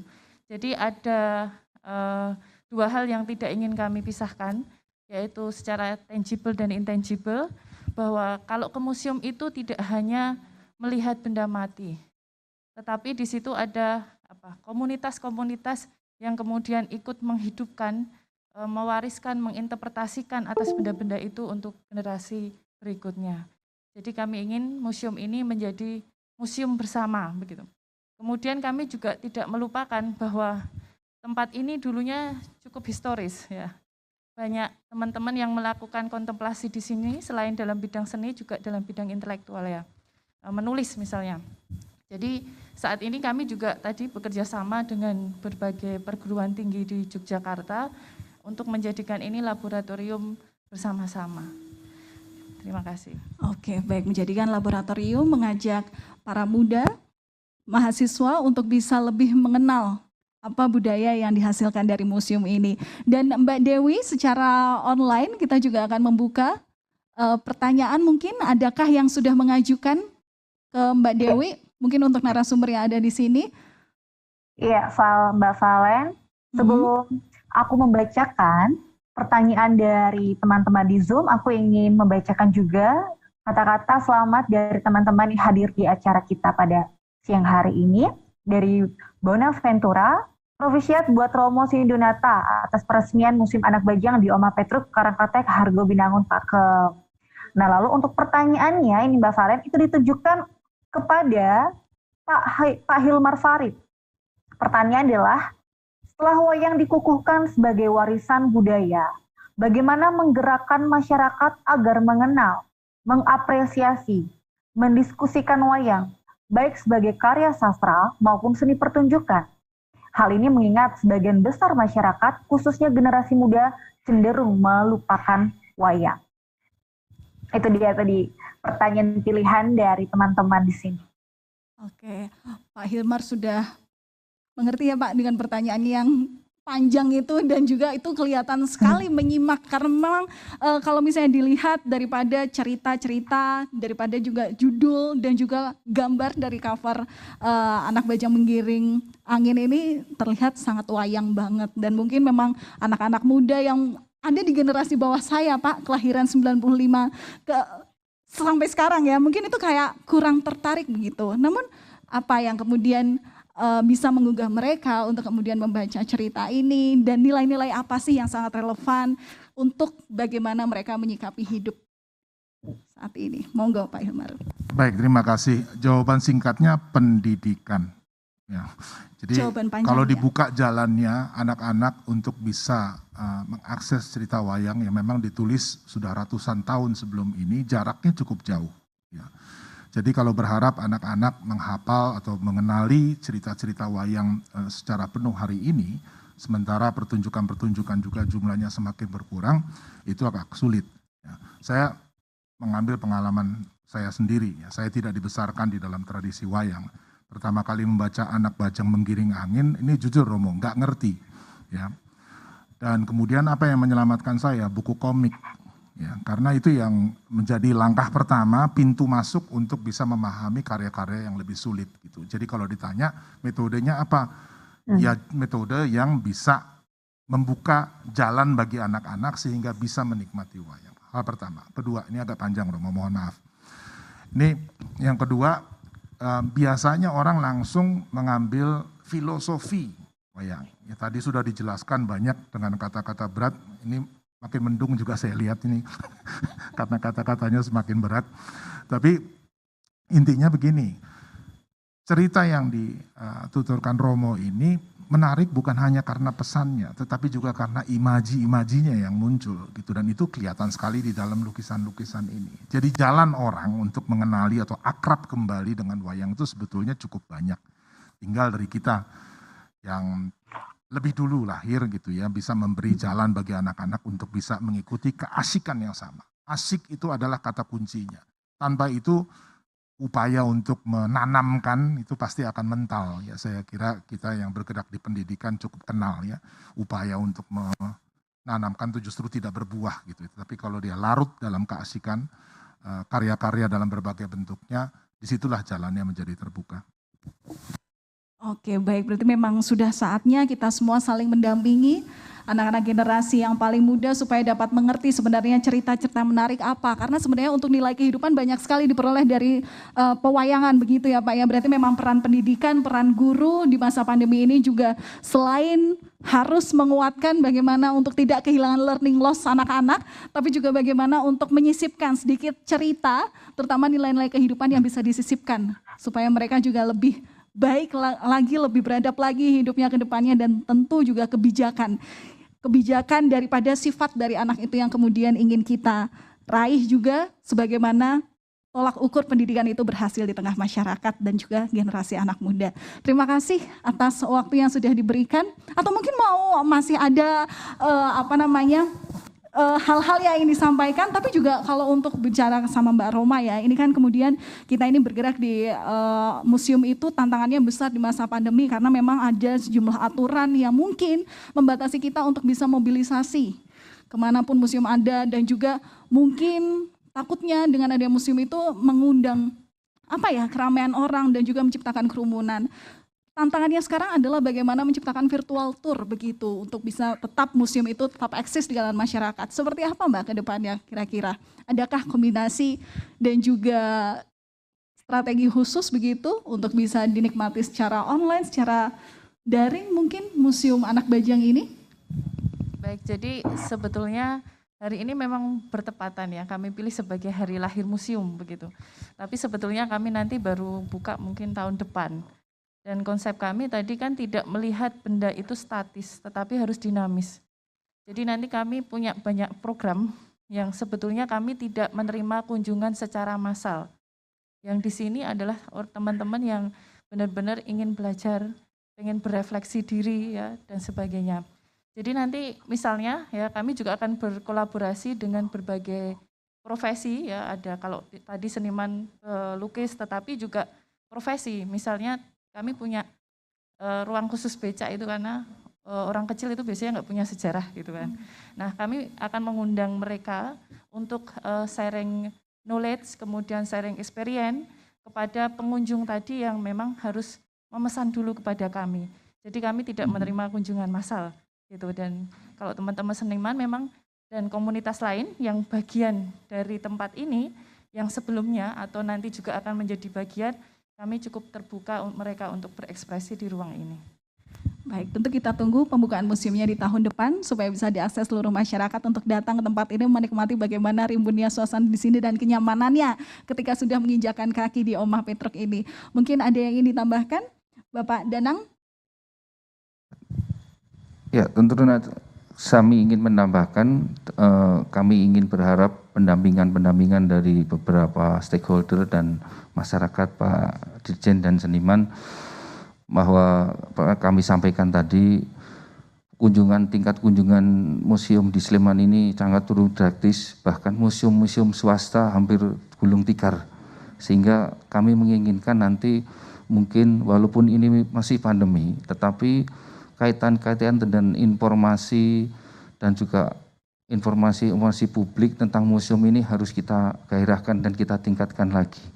Tentunya ini tidak lepas dari kerjasama Dinas Kebudayaan Sleman dan Provinsi yang selalu memberikan atau mengadakan acara, baik itu talkshow, forum discussion group interaktif yang memang tempatnya kita ambil di museum seperti ini. Sehingga ini sebagai edukasi dan pembelajaran juga bahwa ini kita punya museum yang harus kita cintai dan harus kita rawat seperti itu. Jadi mohon nanti kerjasamanya acara-acara seperti ini kalau bisa ya monggo dilakukan di museum-museum yang ada di Sleman. Karena juga bagian untuk bisa mempromosikan museum yang ada di Sleman agar nanti setelah pandemi ini bisa dikunjungi lagi oleh masyarakat. Selain itu juga saya terima kasih kepada para seniman-seniman, terutama seniman lukis yang akhir-akhir ini selalu mengundang saya untuk beberapa membuka pameran kemarin di Leman, di Kalasan dengan Prof Windu, salah satu profesor yang ada di UGM ini. Beliau sangat concern mendampingi para seniman lukis ini untuk nanti bisa kita mixkan dengan museum ini, kita mixkan dengan adanya seni-seni lukis yang kita taruh di sini, sehingga ini ada semacam kerjasama yang sangat bagus seperti itu. Itu tambahan dari kami. Baik, terima kasih Pak Danang dan Romo Beni. Mungkin ada yang ingin disampaikan sebelum kita menutup sesi 1 dari diskusi ini. Saya sebenarnya membayangkan nama museum itu terlalu berat gitu ya untuk tempat ini. Museum itu biasanya isinya alat-alat perang, patung, dan orang jarang-jarang datang ke museum. Tetapi saya punya harapan tempat ini menawarkan sesuatu yang berbeda. Kebetulan saya punya sejarah dengan tempat ini karena saya bagian dari redaktur majalah Basis. Dan ini tempat yang sejak tahun 2000 dulu menjadi tempat kami berkumpul, kadang-kadang rapat majalah, mencari tema, mencari inspirasi begitu. Jadi saya harap tempat ini mempertahankan sisi itu di tengah suasana saat ini di mana tempat dan kebudayaan itu menjadi destinasi wisata. Semoga kita kalau sesekali di tempat ini boleh juga tidak usah dikejar-kejar kata produktif dan kompetitif gitu ya. Biar saja sesekali tidak usah produktif, sesekali tidak usah kompetitif. Ini tempatnya gitu ya. Oke, karena hanya di sini mungkin prinsip orang Jawa yang alon-alon waton kelakon boleh bebas diekspresikan ya Pak. Baik, terima kasih Bapak Hilmar, terima kasih Bapak Danang, terima kasih Romo Beni, dan juga terima kasih Ibu Roma yang sudah menyempatkan waktu untuk bergabung bersama kami dan juga menjawab pertanyaan-pertanyaan daripada teman-teman yang sudah bergabung dari daring, dari aplikasi Zoom. Kami persilahkan untuk kembali ke tempat semula. Baik, boleh tepuk tangan Untuk tamu hadirin yang hadir di tempat ini, sesi diskusi pertama kita sudah selesai. Kemudian kita juga masih akan melanjutkan untuk sesi diskusi yang kedua, yang juga menjadi sesi diskusi yang terakhir dari Festival Anak Bajang 2021 ini. Langsung saja kami undang kepada yang terhormat Staf Sus Presiden Republik Indonesia, Bapak Soekardi Rinakit, untuk bisa bergabung bersama kami. Kami juga mengundang yang terhormat editor buku Anak Bajang Menggiring Angin, Mbak Mirna Yulistianti. Boleh bergabung bersama kami, Mbak Mirna? Jauh ada di belakang ya. Kemudian kami juga mengundang Wakil Pemimpin Redaksi Harian Kompas, Bapak Tri Agung Kristanto atau Mas Tra. Boleh bergabung ke tengah-tengah bersama kami. Dan yang terakhir, kami undang pada sang penulis Anak Bajang, Romo Sindunata. Mari bergabung bersama kami. Tepuk tangan untuk sejumlah narasumber yang ada di sini dan kita akan berdiskusi bersama. Tidak kalah seru pasti dengan sesi diskusi yang pertama tadi. Sugeng siang Bapak Ibu, sugeng siang Romo. Terima kasih sudah menyediakan tempat yang sangat sejuk dan sangat menggembirakan untuk kami di tempat ini, mungkin untuk sekaligus pleser untuk bisa bagaimana menikmati setelah sekian lama di rumah saja, tapi juga tetap harus mengindahkan aturan protokol kesehatan daripada pemerintah yang sudah mungkin berjalan hampir 2 tahun ini. Baik, langsung saja untuk pertanyaan yang pertama untuk Cak Kardi, nggih. Ya, terima kasih. Ya, mungkin sebelum ke pertanyaan pertama, Cak Kardi boleh memberikan testimoni terkait juga Festival Anak Bajang yang hari ini sudah digelar.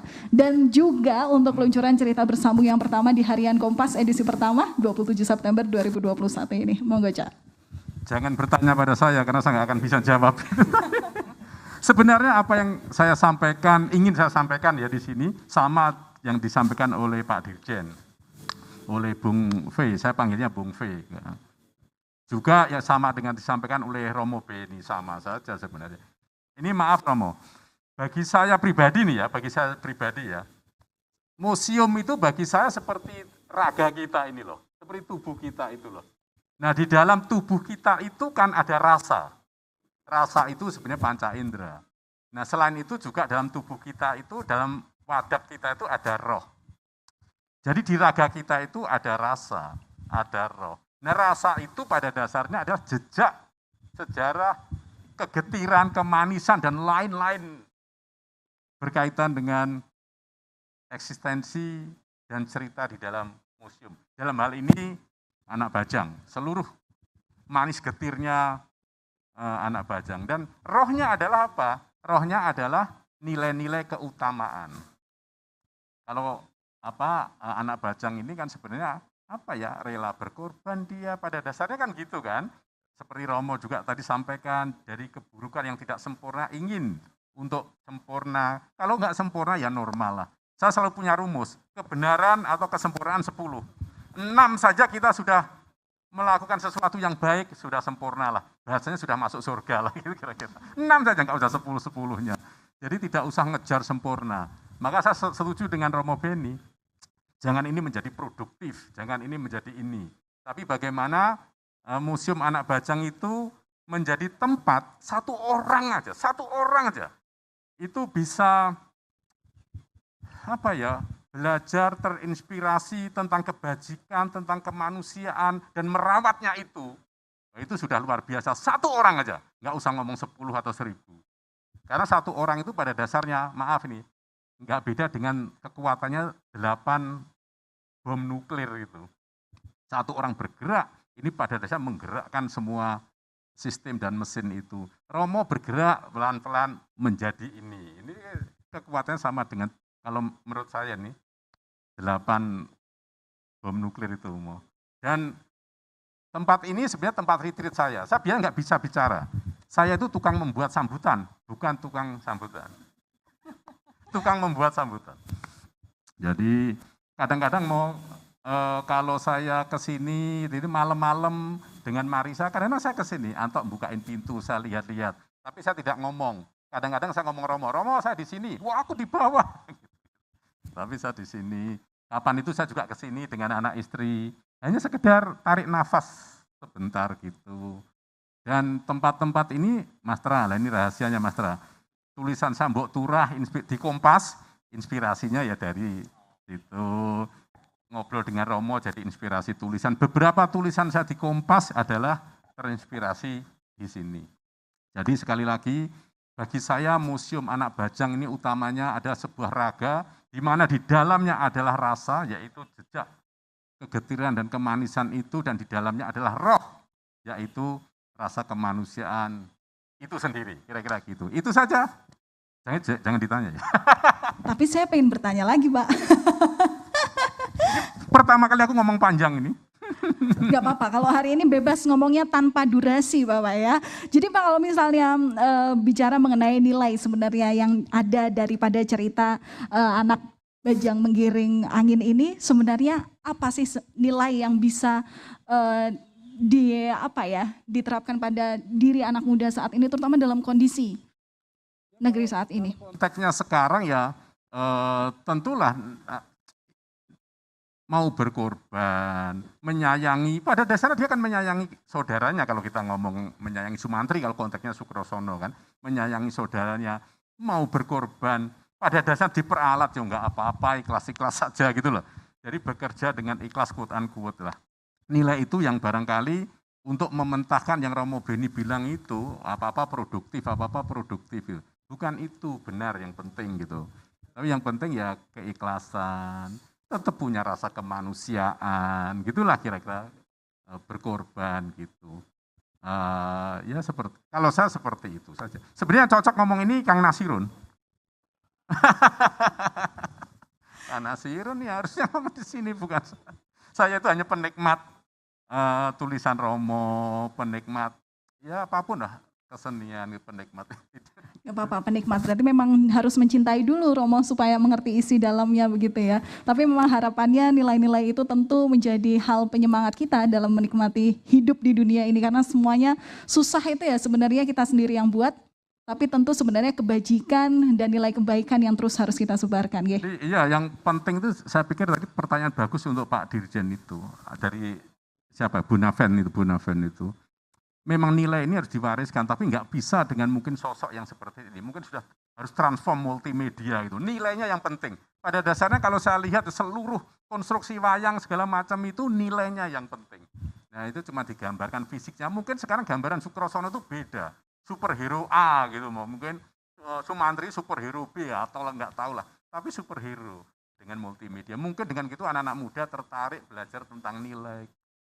Mungkin. Saya tidak tahu, Pak Dirjen lebih paham.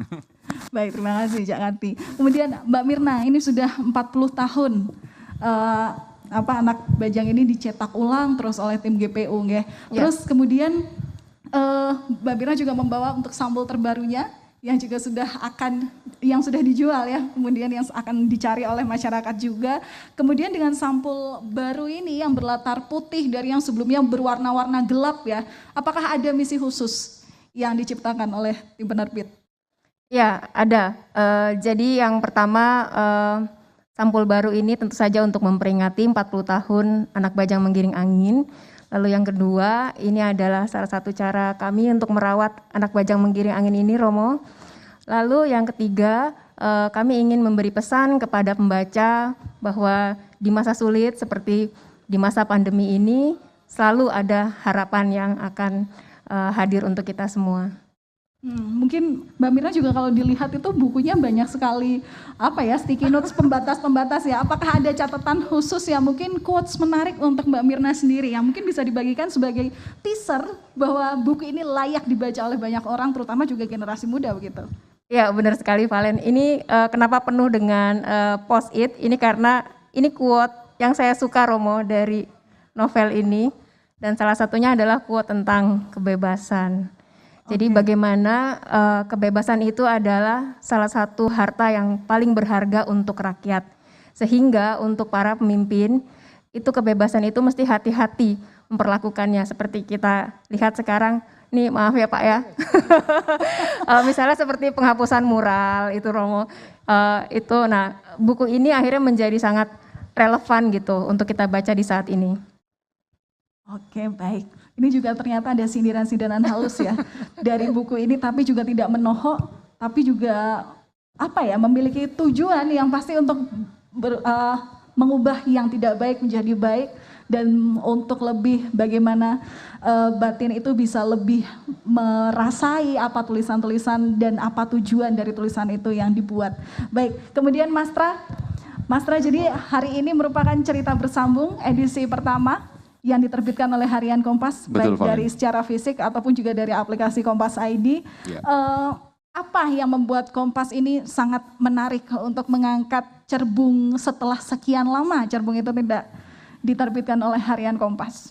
Iya, sebenarnya sebelum Cerbung Anak Bajang Mengayun Bulan sudah ada cerita bersambung, tapi lebih pada perjalanan yang ditulis oleh Agustinus Wibowo tentang Papua Nugini.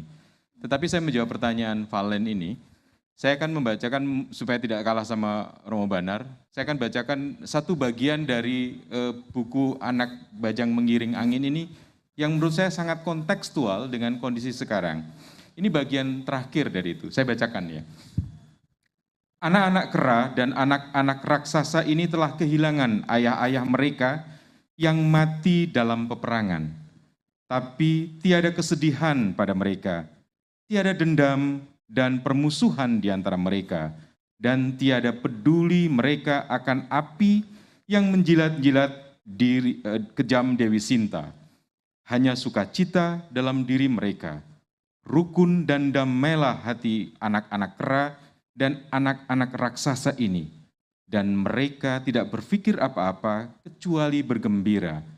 Kegembiraan mereka seakan mengejek kisah dan riwayat yang dialami orang tua mereka, ternyata hanyalah mimpi yang berakhir dengan kesia-siaan belaka.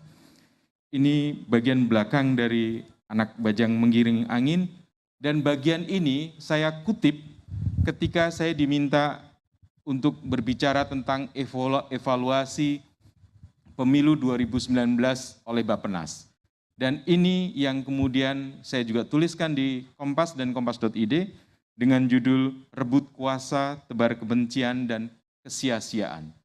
Kalian bisa bayangkan, Bapak Ibu Romo bisa bayangkan, karya sastra yang dituliskan tahun 40 tahun yang lalu, bahkan kalau mengacu pada Ramayananya lebih jauh lagi, ternyata masih relevan. Pada pemilu tahun 2019, kita melihat begitu banyak orang-orang dewasa bertarung, bahkan mempermalukan diri dengan menyebarkan hoax dan sebagainya. Yang kita temui kan adalah apa? Kesia-siaan. Karena mereka yang bertarung ternyata menjadi satu.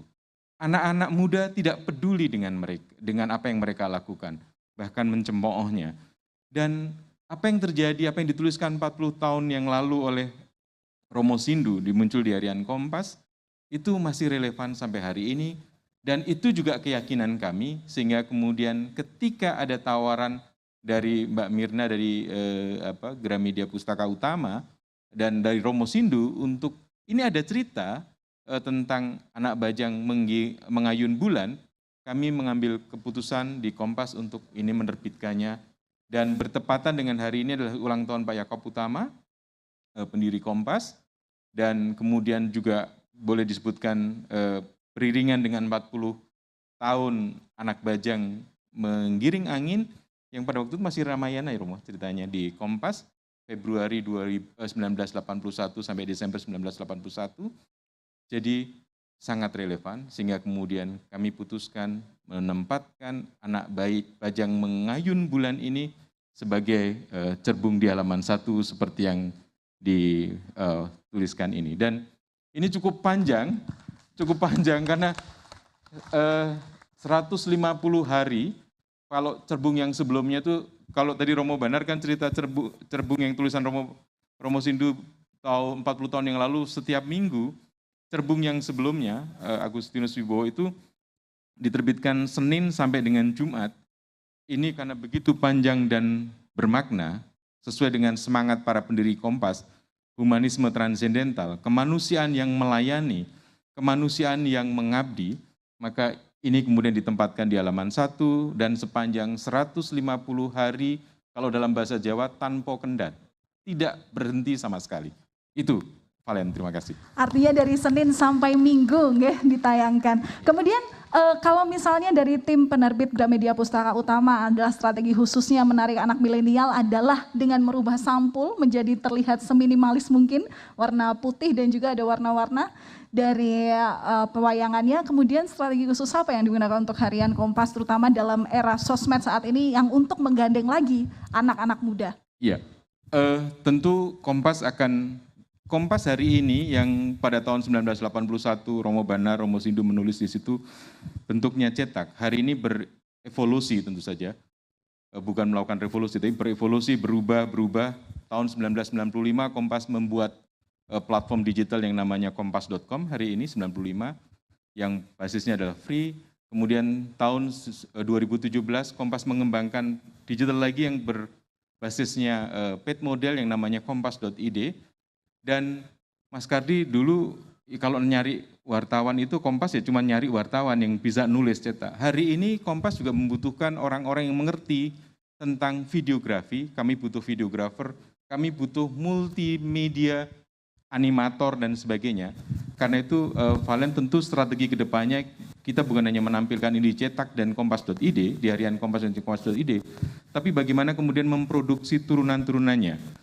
Kalau Valen lihat apa yang ditampilkan Mas Susilo Budi, gambar Sukrosono yang sedang mengangkat bagian dari bumi ini, kalau Bapak Ibu Romo Suster memperhatikan, masuk di media sosial yang namanya YouTube, ada satu sajian yang sangat sempat menyita perhatian kita semua dan menjadi trending nomor 1 di Indonesia, judulnya Wonderland Indonesia. Dan ini mirip sekali, artinya peluang-peluang itu dikembangkan sangat mungkin.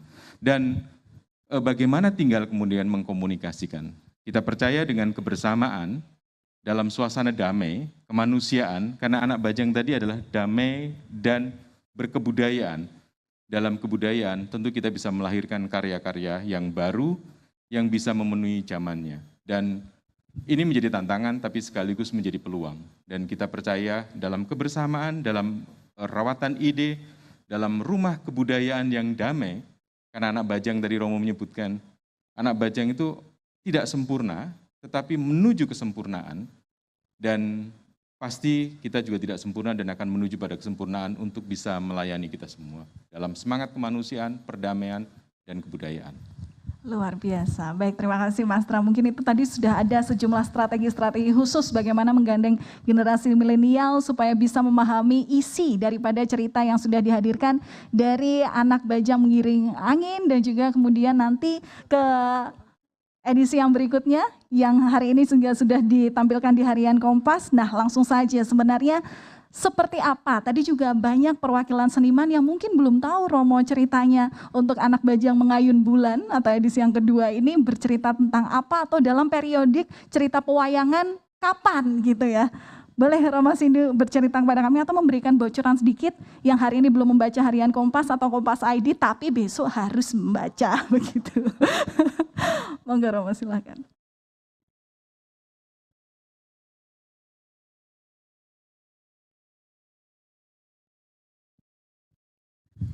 Terima kasih Valen. Saya secara pribadi sebenarnya sungkan bahwa nama saya itu menjadi cerbung di Kompas setiap hari selama 150 hari. Yang saya pikir pertama-tama nanti kalau saya nulis bola di mana? Karena biasanya Kompas juga menaruhnya di halaman depan ya, itu kan kurang enak kalau dua-duanya gitu ya. Jadi saya kan penulis sepak bola juga yang di Kompas. Karena nanti takutnya jadi harian Sindunata ya, bukan jadi harian Kompas. Mungkin gitu harus maksudnya, berpuasa nulis bola selama 150 hari, tapi itu nggak apa-apa karena Piala Eropa, Piala Dunia baru Juni tahun depan. Lalu yang berikutnya yang ingin saya sampaikan, sebenarnya saya sama sekali tidak mengira bahwa halnya akan demikian. Termasuk juga terjadinya museum. Maka itu dulu hanya kita sebut anak asram dan di situ ada koleksi buku-buku yang diberi ilustrasi oleh para perupa. Jadi yang penting itu di sana kita bisa belajar mengenai para seniman yang pernah ditulis di Kompas, Bu Dewi, Darman Gondo dan sebagainya, itu dokumentasi kecil tetapi sungguh-sungguh guru kehidupan gitu. Nah tapi ternyata menjadi semacam ini dan itu sungguh-sungguh di luar dugaan saya, dan tentu saja harus saya katakan terharu saya atas semuanya ini dan mengucapkan terima kasih kepada siapapun yang terlibat. Nah saya hanya mau mengatakan kalau sampai terjadi semacam ini, ada museum anak bajang yang meliputi bukan hanya anak bajang sendiri, tapi ada basis harta kekayaan kami sejak tahun 51, terus ada museum jurnalistik kecil, tapi kami sudah sempat mengabadikan Pak Yakob Utama sebagai guru maupun sebagai pengajar humanisme di dalam hal jurnalistik, itu kami adakan di sana, dan hari ini, hari lahirnya, peringatannya sehingga kami bisa selalu memperingatinya, juga ada tempat-tempat ibadat yang semuanya bagian dari Museum Anak Bajang. Bagaimana dia mencakup ini semuanya gitu. Itu sungguh di luar dugaan, dan kedatangan Pak Dirjen, Mas Karti, teman-teman semua, teman-teman seniman, ini di tengah pandemi semacam ini saya hanya berpikir, anak bajang ini siapa, saya sendiri menjadi tidak mengerti.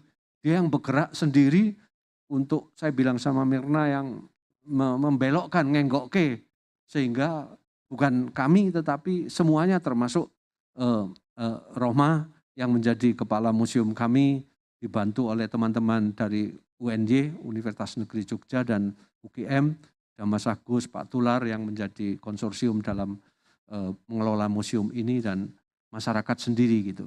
Jadi ini semua karena anak bajang, termasuk kemunculannya gitu. Anak bajang itu siapa? Saya pikir ya itu tadi, saya gampangnya begini, ada pepatah, kalau kamu diciptakan sempurna, kamu pilih mana, diciptakan sempurna atau tidak sempurna gitu.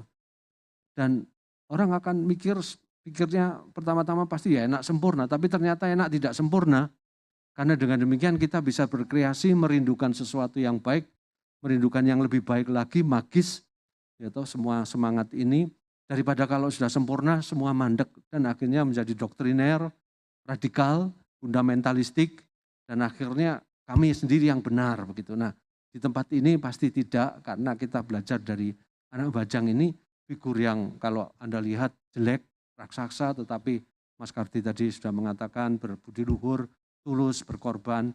Ini saya kira nilai-nilai yang ada, yang terus saya coba kerjakan, karena itu figur anak bajang ini adalah abstrak dan mungkin itu diri kita sendiri, tapi mungkin sebenarnya itu adalah figur yang mengkritik kita habis-habisan sebagai manusia yang diciptakan sempurna, justru menyia-nyiakan kesempurnaannya, sok banget, sombong, sedangkan yang makhluk yang tidak sempurna ini selalu merindukan untuk sempurna, dan karena itu dia mencoba menghayati nilai-nilai untuk menuju ke sana walaupun tidak akan tercapai selama orang hidup ini ya. Jadi itu saya kira anak bajang. Sementara mengenai isinya mengayun bulan, saya kira saya tadi sudah dibisiki Mas Tra, ya jangan dikatakan nanti orang tidak baca Kompas ya.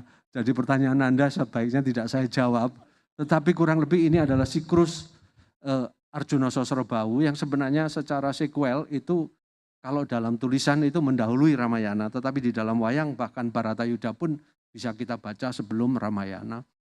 Jadi itu, Valen, terima kasih.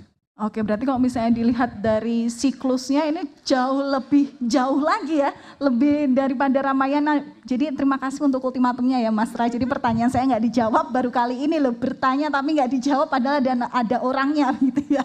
Tapi nggak apa-apa, karena tadi juga sudah disampaikan bahwa memang di edisi yang kedua ini masih sosok figur yang buruk rupa itu yang selalu ditonjolkan, yang mana memang selalu ada nilai-nilai kebajikan justru daripada yang buruk rupa itu. Baik, masih ada satu pertanyaan, tapi kita akan melihat dari teman-teman yang tergabung dalam Zoom begitu. Mbak Dewi, sudahkah ada teman-teman yang bertanya dan ditujukan kepada siapa? Langsung saja disampaikan. Iya, halo Valen. Aku menemukan satu pertanyaan dari Putra Jalu.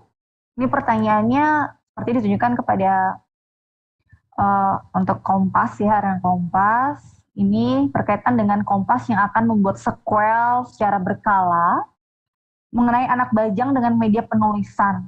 Media seni rupa juga telah banyak merespon karya monumental ini. Pertanyaannya adalah, apakah cerita di dalam buku Anak Bajang terbaru ini juga akan direspon melalui media seni pertunjukan yang akan dipresentasikan secara berkala?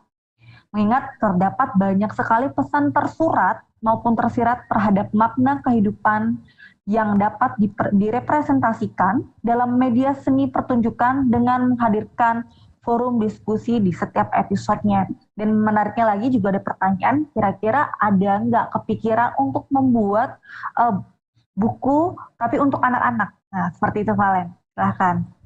Oke, terima kasih Mbak Dewi. Jadi mungkinkah akan ada forum diskusi di setiap episode yang diterbitkan di Harian Kompas? Begitu Mas Ray, jadi tantangan juga nih. Iya, kalau teman-teman mengikuti apa yang dilakukan oleh Harian Kompas dengan kakinya atau tangannya yang namanya kompas.id, bagaimana sejarah Kompas juga digambarkan dalam bentuk audiovisual, dalam bentuk komik, dalam bentuk animasi, tentu ini juga sangat terbuka peluangnya. Dan bagaimana kemudian tadi saya ceritakan ketika Anak Bajang Menggiring Angin dulu, toh masih relevan dan bisa diinterpretasikan dengan pemilu 2019 pada waktu itu, yang kemudian melahirkan, saya nyebutnya melahirkan kesia-siaan buat banyak orang, terutama yang kemudian berperang pada waktu itu. Dan ini juga pasti bisa, sangat bisa. Dan seperti yang tadi disampaikan Romo, sampaikan Mas Kardi, sampaikan Mirna, bahwa ada pesan persaudaraan, ada pesan penghormatan, ada pesan pengorbanan. Bagaimana seorang Sukrosono yang raksasa, kemudian ketika dia mau ikut kakaknya, itu pun juga dia kemudian mengorbankan, mencintai dan sebagainya. Jadi rasanya ini masih sangat relevan dengan hidup kita hari ini, dan bagaimana kemudian mediumnya yang berkembang untuk bisa menjangkau banyak orang lagi. Bukan hanya mereka yang berbiasa berpikir kritis dengan menikmati sastra dalam bentuk yang kontemporer, tetapi juga bagaimana anak-anak muda ini bisa menikmati dalam bentuk sajian-sajian yang kemudian antara lain melalui media sosial, Romo, tentu saja. Dan ini menjadi tantangan sekaligus peluang buat Kompas. Terima kasih. Oke Mas Ra, terima kasih. Tapi ini kemudian juga pertanyaan bisa dijawab juga ya untuk Mbak Mirna ya. Ini juga mungkin menarik juga kalau misalnya dibuka forum grup diskusi begitu, apalagi nanti ketika bukunya akan diterbitkan untuk edisi Anak Bajang yang baru ini loh Mbak. Jadi gimana? Ya, tentu saja terbuka dengan semua alih wahana, semua bentuk-bentuk yang muncul dari novel Anak Bajang Menggiring Angin ini. Dan tadi pertanyaannya spesifik menyebut tentang cerita anak. Romo, sebetulnya kita sudah pernah berbincang tentang cerita anak ini ya Romo ya. Tinggal tunggu waktu untuk mewujudkannya Mbak Valen. Oke, tentu dengan mungkin paling dekat bisa diwujudkan tahun depan kali ya? Atau gimana Mbak? Tergantung Romo. Boleh Romo menambahkan. Saya kira teman-teman dari Solo, Naim dan sebagainya itu pernah mencoba menggambar gitu. Tapi sebenarnya juga pernah dibuat karya grafis dari Anak Bajang, dan itu untuk skripsi di Trisakti kalau tidak keliru. Nah, itu juga kreasi modern Anak Bajang begitu. Lalu beberapa teman-teman muda itu memberi saya gambaran, melukiskan bagaimana Anak Bajang dalam versi mereka. Jadi memang mereka sangat senang dengan figur ini, dan saya pikir ini kemungkinan yang besar bisa dianimasi, pasti menarik sekali karena misalnya menggarap lukisannya Susilo ini untuk dianimasikan atau juga untuk mengarang dalam versi anak-anak gitu. Saya kira kemungkinannya besar, dan ini saya kira pesan Pak Dirjen tadi lewat pendidikan. Nah, kita mendidik lewat hal-hal yang semacam ini. Saya pikir itu bisa. Baik, terima kasih Romo Sindu. Mungkin ada yang ingin ditambahkan? Cak Kardi yang ingin ditambahkan? Sampun. Baik, kita sudah melalui sesi kedua diskusi hari ini, berarti sudah berakhir sesi diskusi. Terima kasih sebelumnya Cak Kardi, Mbak Mirna, Mas Ra, dan Romo Sindu sudah memberikan informasi dan sudah mengulas sedikit banyak tapi terbatas mengenai edisi kedua Anak Bajang Mengayun Bulan. Semoga memang nanti semakin banyak minat baca dari warga masyarakat kepada Harian Kompas ID mengenai cerita ini, karena tadi juga sudah disampaikan bersama dan juga menjadi memberikan pengalaman tersendiri begitu bagaimana sosok atau kita yang sudah membaca cerita ini memiliki perubahan dalam diri kita secara batiniah yang mungkin lebih tersadarkan bagaimana menjadi orang yang bijaksana. Terima kasih Bapak dan Ibu. Kami boleh mempersilahkan Anda untuk kembali ke tempat duduk masing-masing. Boleh tepuk tangan untuk kita semua. Baik, sebenarnya acara kita ini sudah berada di ujung acara, tapi belum selesai sebenarnya karena masih ada beberapa penampilan lagi oleh Sanggar Tari yang tadi juga di awal sudah memberikan pementasan. Tadi kalau misalnya boleh bercerita itu mungkin sekitar cerita mengenai Anoman Obong ya, mungkin atau sewaktu persiapan seharusnya saya bisa mengajak salah satu untuk penarinya bercerita mengenai bagaimana tadi tarian memiliki maksud apa, tapi kalau misalnya dilihat dari bagaimana tarian itu tadi ditampilkan, ada cerita mengenai bagaimana Anoman itu melakukan obong-obong ya. Waktu dulu juga ini sempat sekali eksis kalau misalnya di budaya Ramayana Balet begitu, cerita Anoman Obong ini juga sangat diminati, banyak sekali anak-anak yang juga melihat bagaimana memiliki karisma tersendiri daripada Anoman putih yang sangat lincah, lucu, jenaka, tapi sangat bijaksana dalam mengarungi kehidupan. Baik, mungkin sambil menunggu penampilan mungkin mau bagi door prize kelihatannya bisa kali ya. Masih ada yang tertarik sama door prize nggak ya? Oke, tapi kalau misalnya ini sudah beres panggungnya, kita bisa ya langsung saja melihat penampilan tari dari Sanggar Tari Kun Fayakun.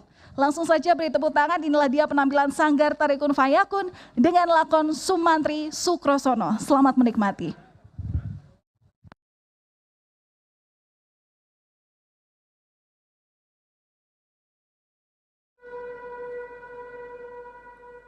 Rembulan bersemayam di wajah Citrawati.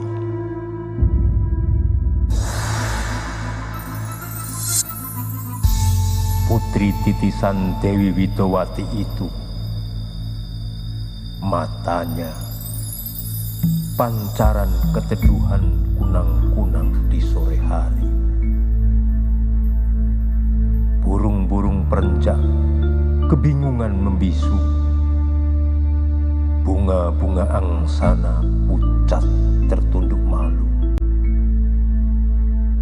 Tatapan mata itu bagai 1000 anak panah menghunjam dada Sumantri.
Iya Mbak Valen.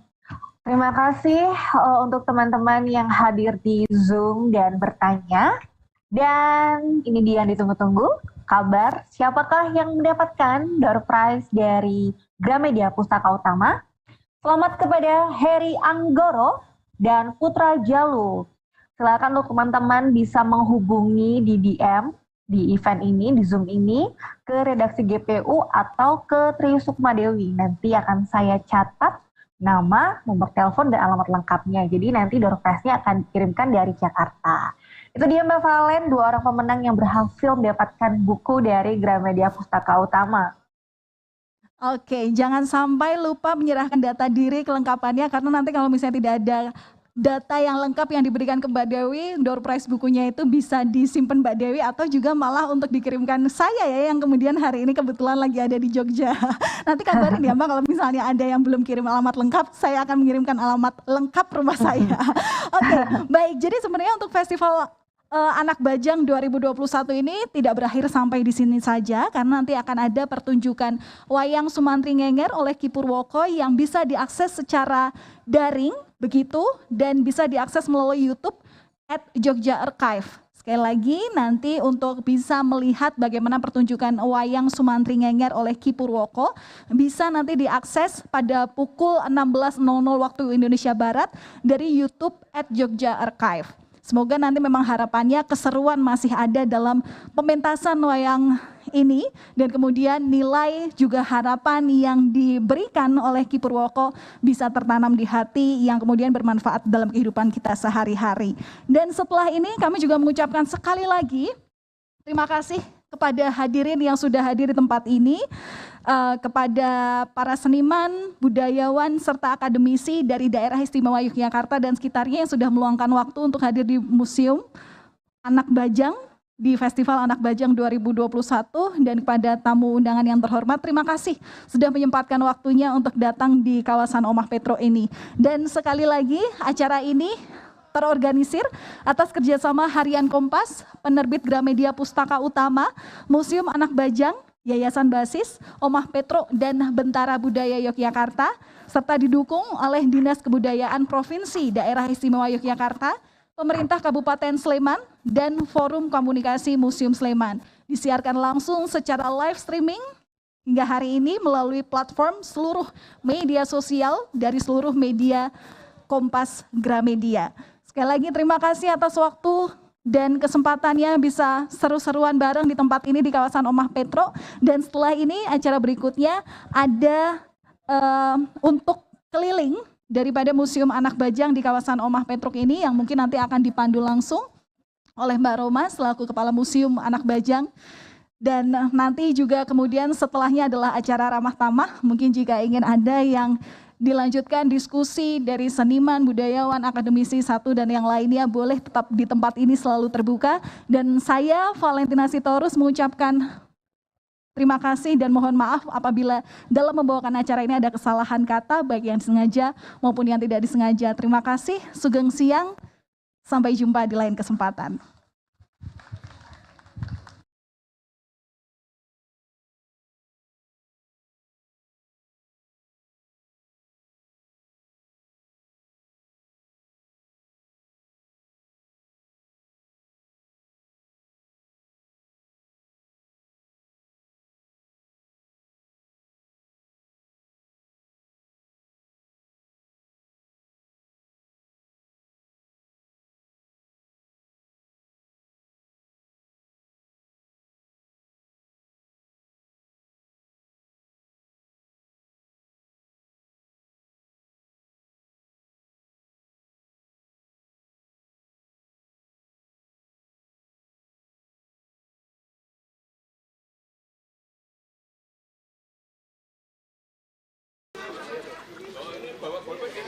Oh ya.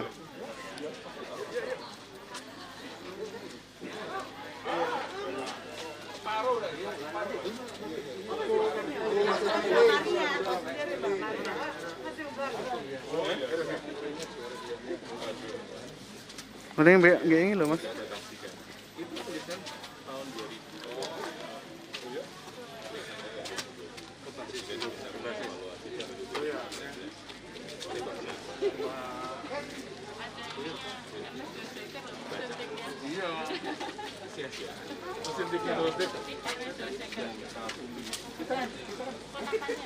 Bapak kancaku, Mas. Bapak kancaku. Iki lho sing ngelukis iki. Sebelum kita.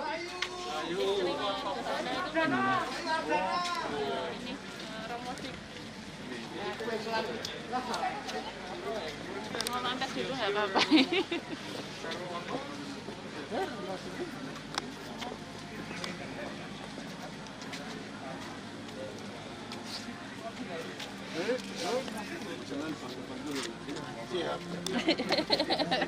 Iya. Saya ikut beliau nih musiuman. Iya, saya ikut beliau aja. Iya, iya. Pak, tinggal gini ya? Iya. Ke kiri. Oh, sini ya?